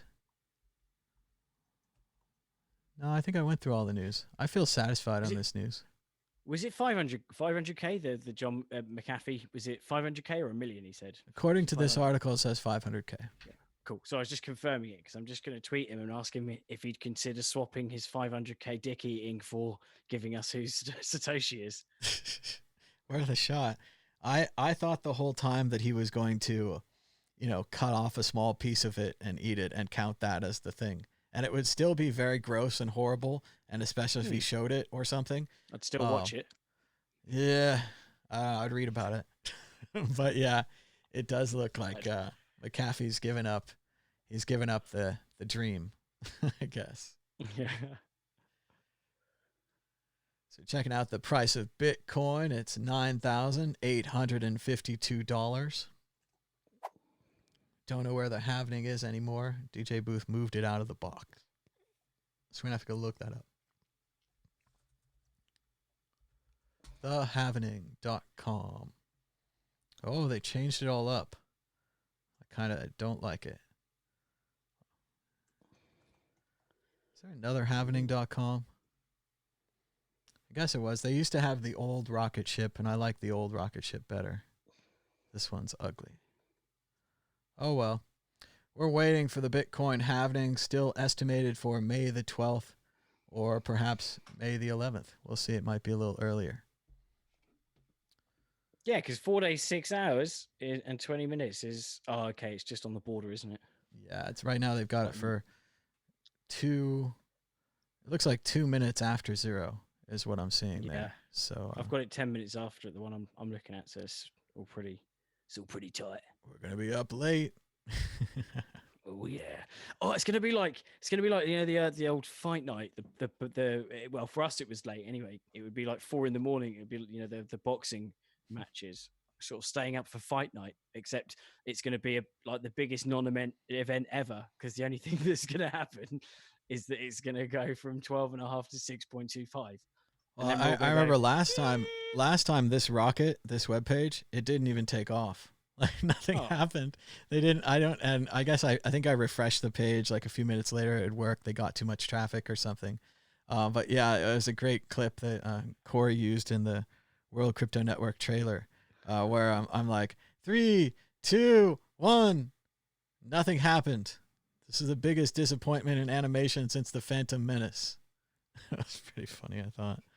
And of course, I don't remember it at all. It was 4 years ago or whatever. But yeah, we had a halving party 4 years ago right here on the World Crypto Network, and we're going to have another one in just a few days right here. And I can tell you guys already the theme for this halving party, and it's probably not a great time. We're talking to the political crowd here, but no, the theme of the halving party is you. I want the audience to join us on the halving party. I've seen a lot of these other people with their big fancy halving shows, and they've contracted all these people, and they have all this schedule and all this fancy stuff that they've done. We're not going to do any of that. I'm going to invite my friends. When we get a little closer to live, I'm going to randomly invite people on the internet, and if they show, that's cool. But if they've signed an exclusive deal with the other party and they can't go to any of the other ones, or maybe they have to plug their party a bunch of times before they can get here or something, I don't know. But if they want to come, that's great. But the people that I want to celebrate the halving with is Bitcoiners. And for lack of a better word, normal Bitcoiners, just average, everyday people like me who just like Bitcoin and think it's cool. And so if you want to share your story about how you found Bitcoin, or if you just want to do a shout out, like, a wedding video where you're like, hey, Bitcoin, happy anniversary, you're looking great, blah, blah, blah, that would be good. And that's what we're going to do. So stay right here, the World Crypto Network. It doesn't matter what time the Halvening is. We're going to start 2 or 3 hours before that. We're going to hang out. If we don't have anything else to do, we'll play video from our previous party 4 years ago. And you can see what we thought about the Halvening then. And that not much has changed. So I want to open it up to people in the audience. If you'd like to call us now, you can give us a call now at 1-518-600-1949 or on Skype at World Crypto Network, all one word. We're going to keep the phone lines open probably for about 15 minutes here. If we could get 2 or 3 calls, sure, we'll answer them back to back. We'll talk to you for a while. You could talk to us about coronavirus. You can talk to us about the halving, talk to us about Bitcoin, whatever you want. Or we could talk video games. I think the CPG Gray video is a great topic. Maybe not today, but on another day, I wouldn't mind just playing the whole thing and kind of breaking it down. But I think we gave you a good summary and a good place to start from. And CPG Gray has made these incredible animations for a long time now. I don't know if you've seen him before. He's great. He did the one about how to board the airplanes better. And he'll break your heart with the amazing airplane boarding strategies that we could have that we don't use. We're just not a very serious society. But yeah, he's great. He's very thoughtful. Thomas, you're like this. My friend's just sent me a picture of, he's got the Ultimate Collector's Series Star Wars Millennium Falcon, like the massive one with the Lego one, or like a toy. Lego. Oh, Lego. Yeah, that's a big Lego kit. Yeah. Sick. Yeah, looks pretty cool. Yeah, I think that might have been the Falcon might be the biggest Star Wars Lego kit ever. Like the most number of pieces or something, which to me is actually terrifying. I remember the last Lego piece I did, and I have it here. Maybe I'll hold it up for you guys in a minute. But I cracked it. First, I thought it was going to be fun. Right? Big mistake. A great guy, Jeremy. Shout out to Jeremy in the chat. He's probably there fighting trolls or agreeing with them. And but Jeremy supports us, and Jeremy sent me a fun Lego kit of Las Vegas architecture that I built. And when I opened it up and I looked at the instructions and I started sorting the individual pieces by individual size and style, I suddenly realized that I was programming computers and I didn't like it, and it was work. This wasn't a toy and this wasn't fun. This was like, and when you put the wrong piece just off by 1 square and you have to go back and fix it, that's when you know you're doing work. That's probably why it's a great toy for kids. It teaches kids programming. Unless you enjoy going back and fixing it. You're like, oh, I get to do that bit again? Yeah. I don't know how people can be that way, but I guess maybe they are. And I know there's lots of people that love Legos, and certainly you get focused into it. I kind of like big bucket of pieces Legos. Like you can build anything you want, and it's like a spaceship or it's a building or whatever, that's kind of fun. But the other kind of Lego where you follow the instructions and you get a result, it's kind of satisfying at the end, but it's kind of torturous in the middle. Let me get my Lego and show you guys my incredible model that I made. There you go. All right. Any Lego. Well, in fact, I do. I used to have the old bucket O Lego. That was my kind of Lego, and we had just started we just started like the space series had come in, so we had some space options. But you can see these are a lot of like unique pieces. There's nothing else that you could do with the top of the Luxor except top the Luxor. So not a lot of choices or creativity here, but really nice model. Looks good. These are the Las Vegas casinos, obviously. They're all closed now. But thanks again to Jeremy for the really nice Lego model. And I had a good time building it on the live stream, although I worried that I would get upset and smash things. But I managed to control it and to be cool. Because you're looking for some 611 blocks. You're looking for some little itty bitty piece, and you can't find it. It's pretty frustrating. So, but that's it's good. Teach the children programming. I know enough. I don't need to do that. So, Keeping an eye on the price of Bitcoin. Looks like it's around 9,813 right now. It did top out a little earlier at 9,900. So very close to 10,000, which again is just a round number. If I could teach you anything from the time when Bitcoin went up to 18,000, but not 20,000, I would teach you that 18,000 is enough. If you need to sell, if it's 9,800 and you're waiting for 10,000 to sell, it's only $200 off. It's not that much. It's something about your mind is attracted to these big round numbers. So you want to wait. And the reality is the other traders know this, and they're all trying to undercut each other. And that's why it went to 9,900. It didn't go to 10,000 because they knew that you were waiting for 10,000. So can't get everything. But we've still got the phone lines open if you'd like to call in at 1-518-600-1949. Internationally, just dial 001. Or if you'd like to call us on Skype, it's free. You can download it from Microsoft, create an email address. Could be fake, I don't know. And you can create a Skype account. You could call us there. I'd like to hear about your experiences volunteering in the hospital. I know a lot of you think that the virus is fake, so you've already gone out and you've already been volunteering these last few weeks. Some of you have even given up your masks to other people because you're not concerned at all. And you know that the virus is fake. A lot of you are having fake virus parties and you're licking other people's skin, just hoping that you'll get the fake virus so you can tell everyone how fake it is.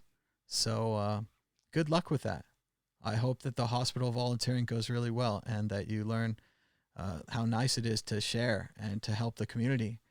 And that if you did happen to see a person locked away in quarantine, dying, spending their last breaths alone, maybe talking to a loved one through a phone, but maybe not, maybe just alone, that, it'll affect you. It'll make you think about empathy and what it's like to be someone else. Because that would be a really valuable lesson I think you could learn. Again, though, people do have empathy. That they're just, they're just not able to trust the information they're given because there is a lot of misinformation, man. So I think there's a lot more factors scaring people just than, the virus. And I don't think from just selfish perspectives. I think there's some people that believe the crazy stories that it's like 5G activated and I don't know, David Icke's gonna rocket his house to the moon and vaccinate everyone, or I don't know whatever the conspiracy theory is. But then there's a lot of people that are just generally like, oh, shit, I can't imagine life with even less money than I have now. Oh, looks like we got a call. Ooh. Just a sec. Let me get the audio. Hello, caller. You're live on the World Crypto Network. What's your name and where are you calling from? Hey, it's me, Max Kaiser. How's it going, Dallas? Hey, I know that Max Kaiser. He thinks everything's a hoax, too. Yeah, you got me. How's it going, guys? Hey, it's Crypt Loco, right? How's it going, Crypt Loco, yeah. Out here in sunny Mexico. I got a theory for you guys. It's kind of interesting. So everybody keeps talking about the Halvening being searched for a lot on Google. And I thought about it. I actually think it's just Tone Vays opening up private browser tabs at his grandma's house and ruthlessly jerking off for the price. I think that the volume, that accounts for most of the volume. But seriously though, I think that this whole Halvening thing is pretty funny. I mean, for those of us that have been around this is our second or third Halvening, I think this whole Plan B obsession, it just, I don't know about you guys, but it just feels like as we get closer and closer, it just becomes, the content becomes more and more so obviously fixated on the price, and like just we're all jerking ourselves off so much. It just is kind of disgusting. I mean, we're not really talking, we stopped talking about the Lightning Network and all these other things that are going on. And it's just talking about like Plan B and State of the Moose and how we're all going to be saved by Bitcoin. And don't get me wrong, but what are your guys' takes on it? Because I mean, there's a real strong temptation to just jerk ourselves off. But I mean, There's all kinds of other shit going on. Well, as much as I think that the halvening driving the price up is pretty obvious and always has been obvious, it's not just the Plan B guy. A lot of these other YouTube channels, and I won't name names, and people work hard on them too. They're good workers, and they have cool titles like "This Bitcoin will make you a millionaire," and "This halvening could cause the price to explode," and it's all capital letters. And yeah, they're great. They're great at what they do, and they get lots of views, and they have more subscribers and all that kind of thing. But yeah, I do think their content's a little empty and flat, and that once you get past the price, that they're not talking about remittances, they're not talking about getting the money to the poor, they're not talking about stopping inflation, they're not talking about what the world would be like if we couldn't print money to bail out the coronavirus and stuff. I mean, but that's what Bitcoin is, that's what it drives to, and it is better money than anything. So I do still expect it to win, and to win handily. But yeah, these price channels aren't getting us anywhere. But sadly, I mean, I don't want to paint it with a brush, but maybe these are the new Bitcoiners. Maybe the new Bitcoiners only care about the price. They don't care about any of this cypherpunk stuff or any of this libertarian or Austrian economics or any of these kind of things. They're just here for the money. So. Oh boy, man! It I comes hope in not. waves, though, doesn't it? Like it's. Oh, sorry. Go ahead, Dan. Sorry, talk to Dan too. Yeah, I was just going to say, it comes in waves because you've got the people who know about the tech kind of talking about it all and getting excited, and then by the time it kind of gets to near the event, all you're left with is that you're drowned out by when mooners and just ultra hardcore Bitcoin like not phrases, but just that kind of less fun attitude and just more interesting, more being about just price and moon. That's it. Price, moon, halvening. Oh, you suckers. And some of the arrogance comes back, I think. And I like to be humble as a Bitcoin community. I like the Bitcoin community when they're humble. That's what I'm saying. Yeah, I agree. I agree with you too, Thomas, that I don't think that it's just the Plan B thing. I just think it's funny that the narrative shift, the shift of narrative to the emphasis on Plan. I mean, I feel like, because I listen to a lot of Bitcoin content, I'm kind of a Bitcoin content junkie. And when I'm listening to it nowadays, it's just like every single channel is just talking about Plan B, almost reading each other's content, which is kind of funny. And so I'm listening to it, I'm thinking like, damn, I just heard this like 5 times already. Okay, Plan B found out about Bitcoin. Okay, great. Let's talk about something else. I mean, the whole world's going to shit. And it's just funny because at the time when Bitcoin is really poised to shine the most in our global economy, there's so much talk about this whole modeling and all this stuff. But yeah, I agree. It's not just Plan B. It is sort of, and it's something that I think that all content creators should be self-aware of right now at this time, that the minute that you spend, and I'm not talking about you guys, but I'm saying the minute somebody spends it's almost kind of like you should time yourself. Like, how long are you talking about Bitcoin price in a given streak? And you should shut yourself off at a certain point because of course we know that nobody really knows what the Bitcoin price is going to be. And the only thing that really seems like makes sense to talk about for a real Bitcoin price speculation is based on all this fundamental stuff, like stuff going on in Africa, or and even that's kind of like, who knows? But there's just so much great stuff going on in Bitcoin right now, and I feel like so much of it's getting drowned out by Tone Vase jerking off his grandma's house. Well, he's got to stop that. He's going to get it on the drapes. But yeah, I think Ben said a really great thing during the Bitcoin group recently. I think it was Ben. But what they said is that imagine if the Bitcoin halvening had happened last year. Like last year, everything was fine. Remember, I was out traveling. We were having a good time. Everybody was going to work. Everything was cool. The Bitcoin halvening wouldn't have really meant anything, right? Like, sure, maybe the price would go up and all these things, right? But as far as meaning, right? Now we have all these countries around us. Here it is. There is an infinite amount of cash at the Federal Reserve. They're printing the money. They're printing lots of money. And again, we're a Keynesianist system here, so you have to print the money. That's what you do during the crisis. I'm not arguing against that. But they are printing the money. And it's a great analogy for their endless printing to be combined with Bitcoin's incredible stoicism as it just cuts production by half.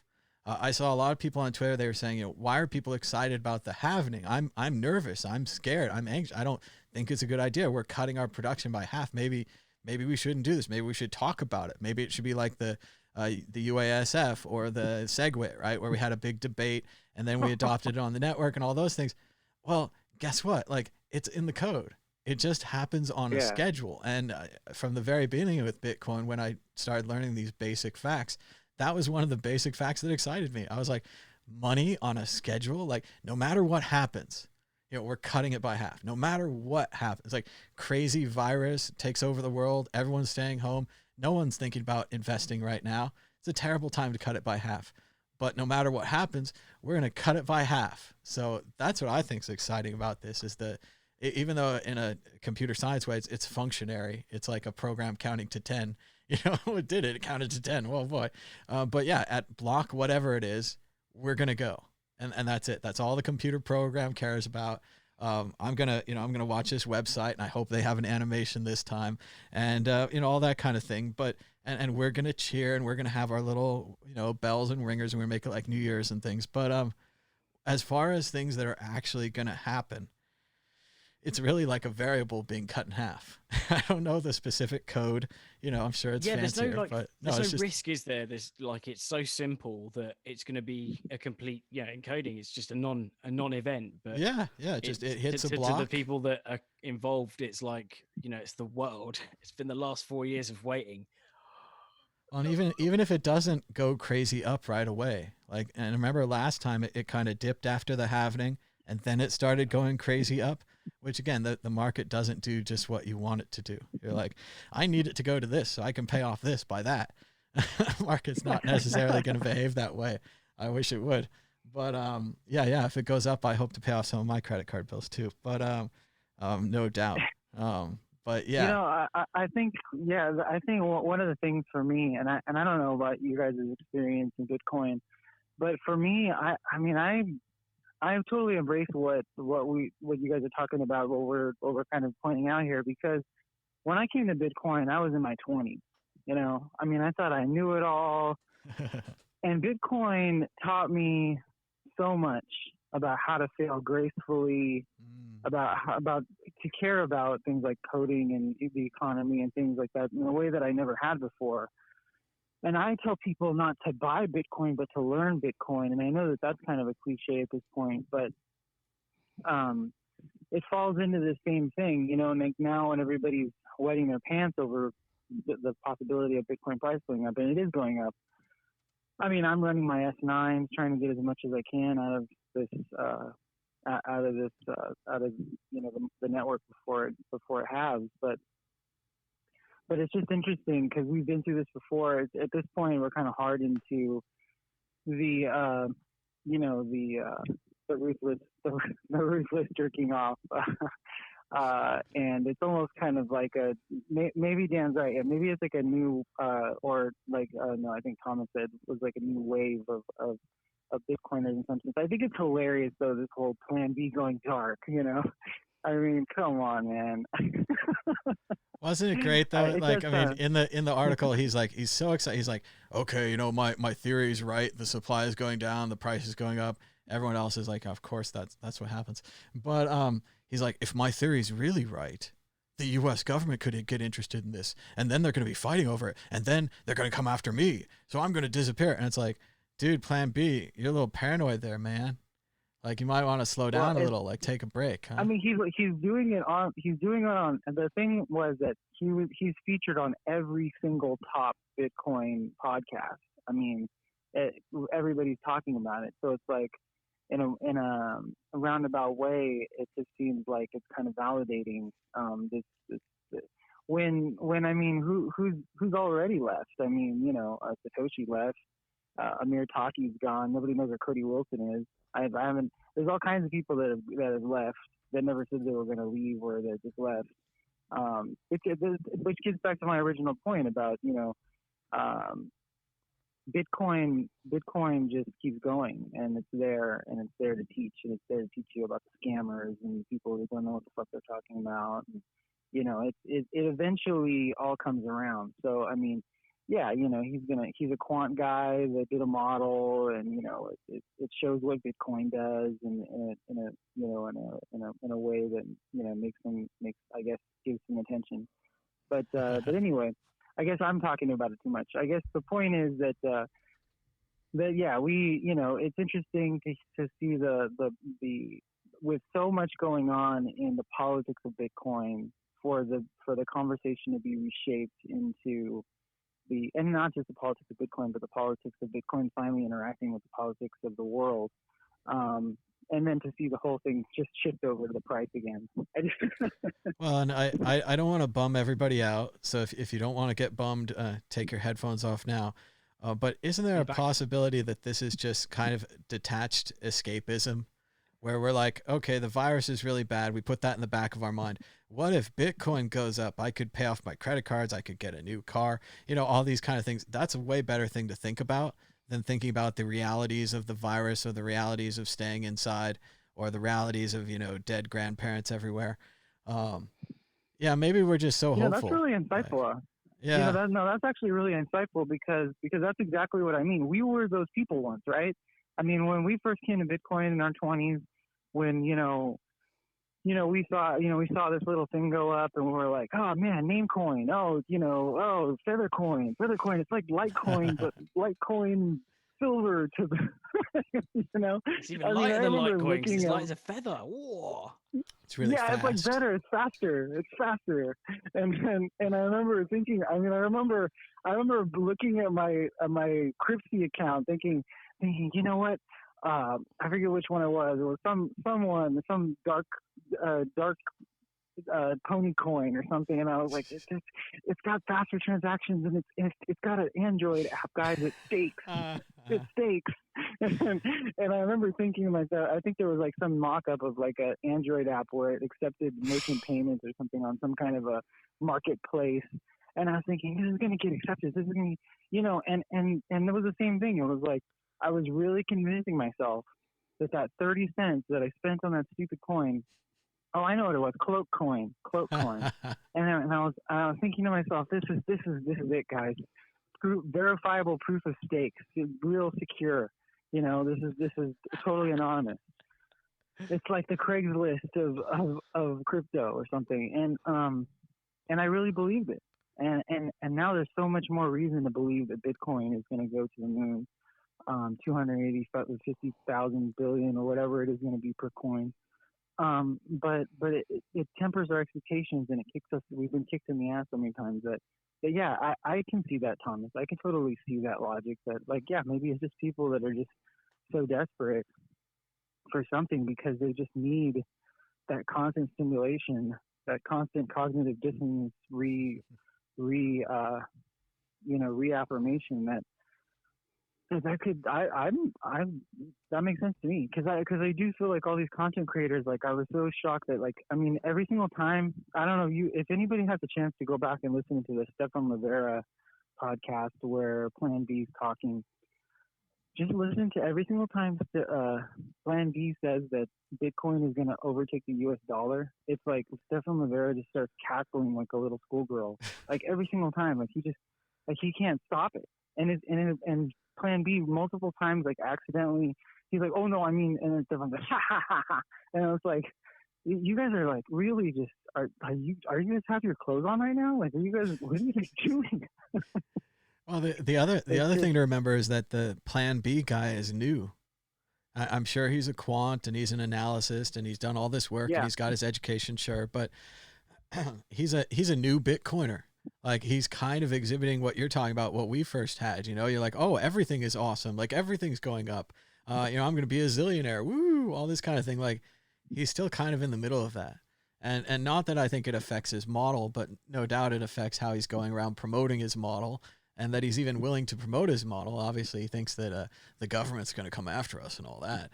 Not after me. I don't have crap, but they can go after somebody bigger. But well, I'll let you guys go, but I'll leave you with this question: would you rather go back in time and be Satoshi Nakamoto, or would you rather go back in time and draw a line from Litecoin as $1 to $5 and make yourself rich? It's a good question. We'll answer it right here. But thanks so much, Crypt Loco, for the call. Give us a All call right, guys. Take anytime. care. But yeah, just Cheers, listen dude. and we'll Take care. answer. So Dan, which one would you rather be? Would you rather be Satoshi Nakamoto, or you would rather be like a chart guy who knew that Litecoin was going to like $1 to $100 or wherever it went, so you could kill it? I think when you say kill it, you don't mean literally kill Litecoin, as in kill it on the trade. Yeah, because, money. You know, I'm not gonna lie. Being make the Satoshi money. is probably quite a big like responsibility, and knowing how many people like you've got to be the most wanted person like ever. You know, the most talked about. Who is this? You know, who done it? The modern who done it. So yeah, I think I'd kind of stay clear of trouble, make an absolute mint off of Litecoin like Charlie Lee did, and then sell the top and then quit. It's a Oh, no, he's tough back one working. I because think he's back working for him now. yeah, some people can't stop working. But no, I mean part of it, it's a bit like being Jesus Christ, right? You're like a Prometheus, really. You're delivering fire to the people, like you're giving them what they need, right? So you're a hero. But the other part of it is like Dan saying, you're on the run now. You're always going to be on the run. Satoshi Nakamoto is not out there, at least in my mind, he's not out there buying a Lamborghini. It's really obvious. He's driving around a Lamborghini. It says like, I inv Bitcoin. And like, what's the inf mean? Oh, that means invented. I invented Bitcoin. Bitcoin designer, DZGNR. They'll never figure it out. It's just a Lamborghini. But yeah, Satoshi's life is probably not that great. But I also think about what's inside Satoshi.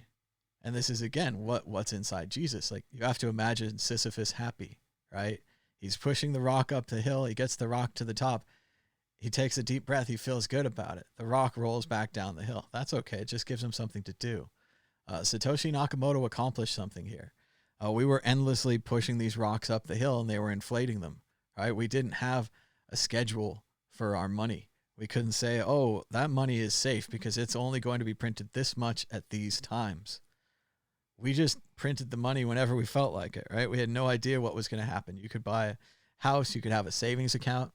The next day, your savings account is worth 10% of what it was.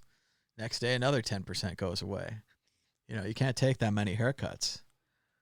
So, yeah, I think I'd rather be, I'll go with Satoshi Nakamoto. It would be fun to be on the run. You got to figure he has a little bit of money to aid him with the running. Maybe he has a whole crew of people that he's friends with who also helped invent Bitcoin. That sounds fun. And generally, I think of someone that's accomplished a great big project, like building a space shuttle, and that for 5 years or 10 years or whatever it was, he and his crew were working hard to build this space shuttle, and then they launched it, and then they've had an incredible success with the space shuttle. So as much as I would be on the run and hiding my identity and maybe even having like a Fight Club multiple personality and a racing part of it, and like, I never invented Bitcoin. I never did that. I've been sleeping every night. So, but no, I would go with the being Satoshi thing. I don't think there's that much in being rich. I could have been rich a lot of times now, and I don't think it matters that much. It's more, again, and I'm here, you know, getting attacked for my political views and trying to tell people how sad it is that people are going to die from this virus and all that. So I could be on a beach and I could not know any of you, and I wouldn't know anyone in the Bitcoin, and I never would have said anything about it. The craziest thing to me is that Roger Ver, or whoever you want to say, Trace, or whoever it is that you think is rich in this thing, that they're out there talking about it, that they're out there flaunting their wealth, that they're out there basically putting a big sign on their head, you know, come get me, I'm the one. And, you know, if Plan B was worried about it, presumably he's a wealthy man and he invested at least earlier than whatever, you know, so he's worried about it going to 288. What about these guys? What about Trace and Roger? And if they bought it at pennies or dollars or whatever, and now it's 288, yeah, they've got to worry about the government. So I think it's very strange, all the people that speak out about Bitcoin. And I also think it's fun, like kind of like Crip Loco was saying, with the new people. Like, are they crazy rich yet? Well, why are you following that trading guru if he's not crazy rich? Like, all you had to, you know, buy Ethereum or whatever, or buy crazy altcoin number 7 and sell it at the top.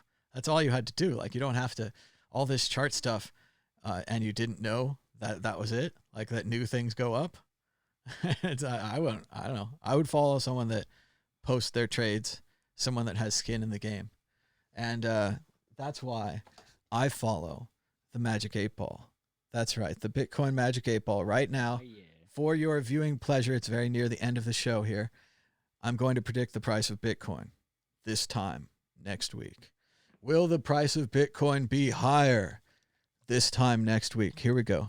Everyone close your eyes and concentrate. That helps the ball. That helps the ball at home. I can tell at home everyone is concentrating. Look, Dan's got his fingers up. We were thinking about it.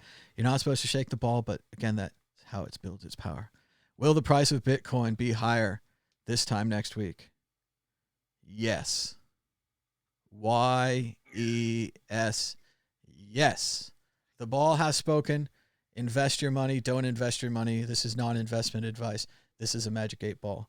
But yes, the ball has spoken. Predicting it in 5 days' time. It's 7 days' time is going to be higher. So that's it. 2 days, 5 days. That's a lot of information. That's a lot of information you didn't have before, and we didn't even have to use an exclamation mark on the top of this show. So all capital letters. All capital letters next time. But thanks again to everybody for watching us. Thanks for joining us, giving us a thumbs up or a thumbs down if you want. I don't care. Share the show. Subscribe down below. Hit the bell for notifications. It'll let you know when we do these shows. We try to do them every day at 9 o'clock Pacific time, but we don't always make it. So sometimes it's later, and sometimes we don't make it at all. But you can also check us out on Twitter at Mad Bitcoins or at World CryptoNet or at Cryptopoly for Dan, the Crypto Raptor. And Dan, anything you want to say in closing as we head towards the end of the show? Yes, just very quickly. So if you haven't already checked it out, I've recently installed LN Bits, which is Ben BTC Socialist's artwork, fine bit of work, and it's amazing. You can create kind of you can do loads like paywalls. You can do like mini pop-up faucets that have only got a one-time only usage or whatever. It's absolutely amazing. So I'm looking at integrating it into my site Reward Portal, which will be kind of launching again soon. I say we're launching again because we've got a new facelift. And we're also looking at adding Satoshis for surveys. So people can go and just earn Satoshis for completing surveys. And then the end goal, at the moment, forget about the gigs thing, it's being eradicated.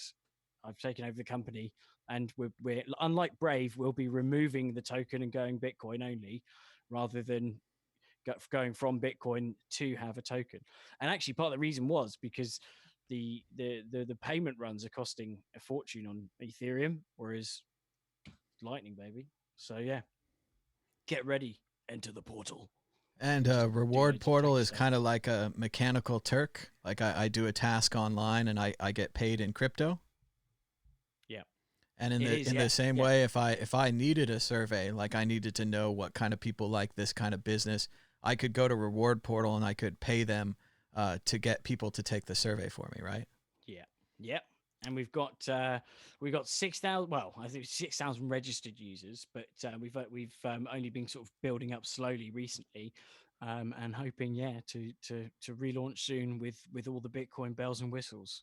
All right, so check that out at rewardportal.com. You can sign up now. Maybe they'll send you an email when they're ready with the new system. And you can check out.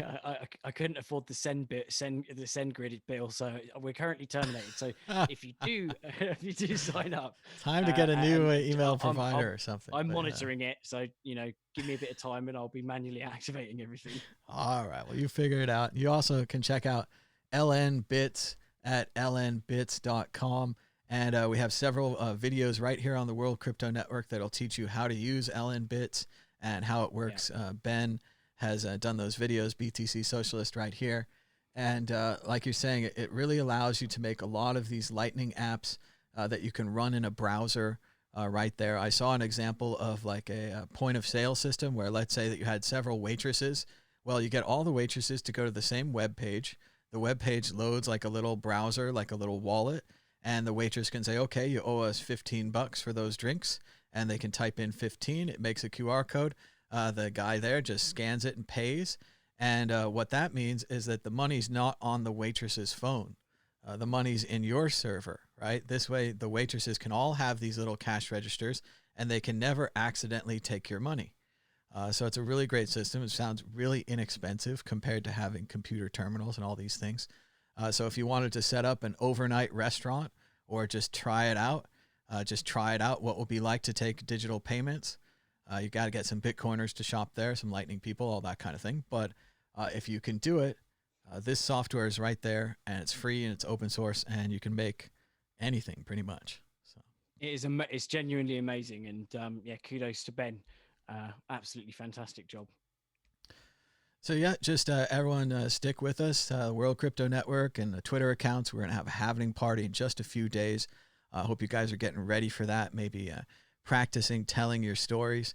One of the best moments that I had in crypto is I was getting ready to do one of my proof of work interviews where I asked people about what their first computer was and all that kind of thing. And I was talking to Keto Miner, who created the Nodl, which is a very cool Bitcoin node that you can buy, and just it runs in a box and lets you do all kinds of things. Bitcoin Nodl, Nodl.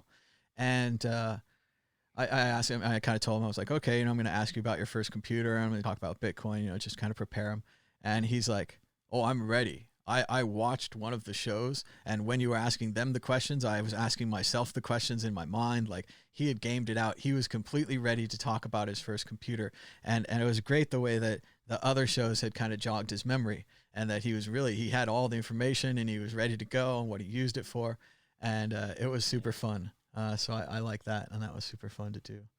So hopefully you guys will be like that on the Bitcoin Halvening show. Right now you'll be like, I've got a really good story to tell Thomas. I've worked it out. I've thought about it. I remembered all the details. And I look forward to you guys' stories. I look forward to inviting the audience on here. And again, yes, for the Halvening party, we're going to put the horrible virus aside and all the politics. And I don't know if you guys are capable of doing that, but I can do it. I can compartmentalize. So that's what we're going to do there. And we're just going to talk about Bitcoin. And it's really neat, the animation here. I don't like the colors, but they have spiced it up a little. This guy was running around throwing confetti, and he's been setting off balloons. And it's pretty cool. Shout out to thehalvening.com. It's cool stuff. But yeah, we're going to be back in just a few days for the Bitcoin Halvening. We'll try to do the Bitcoin group tomorrow, but I'm already on the clock. I've got to write it and recruit people to be on the show. So time is running out. But thanks so much for joining us. Thanks for giving us a thumbs up or a thumbs down. Hopefully we'll be back again tomorrow, either with this show or with the Bitcoin group, and maybe some more Thomas Hunt show, talk about some pop culture stuff over the weekend. So watch that CPG Gray video. Stay positive. Stay inside. Read a book. Do some stretching. Do some meditation. It just means quiet breathing. You can do it. You don't have to be Buddhist or whatever. It doesn't violate your religion just to breathe quietly. It'll be fine. So I would do that. Check out the sleep stuff. I'll try to put the link to Insight Timer on my Twitter if you're interested. And that's about it. Until next time. Bye-bye.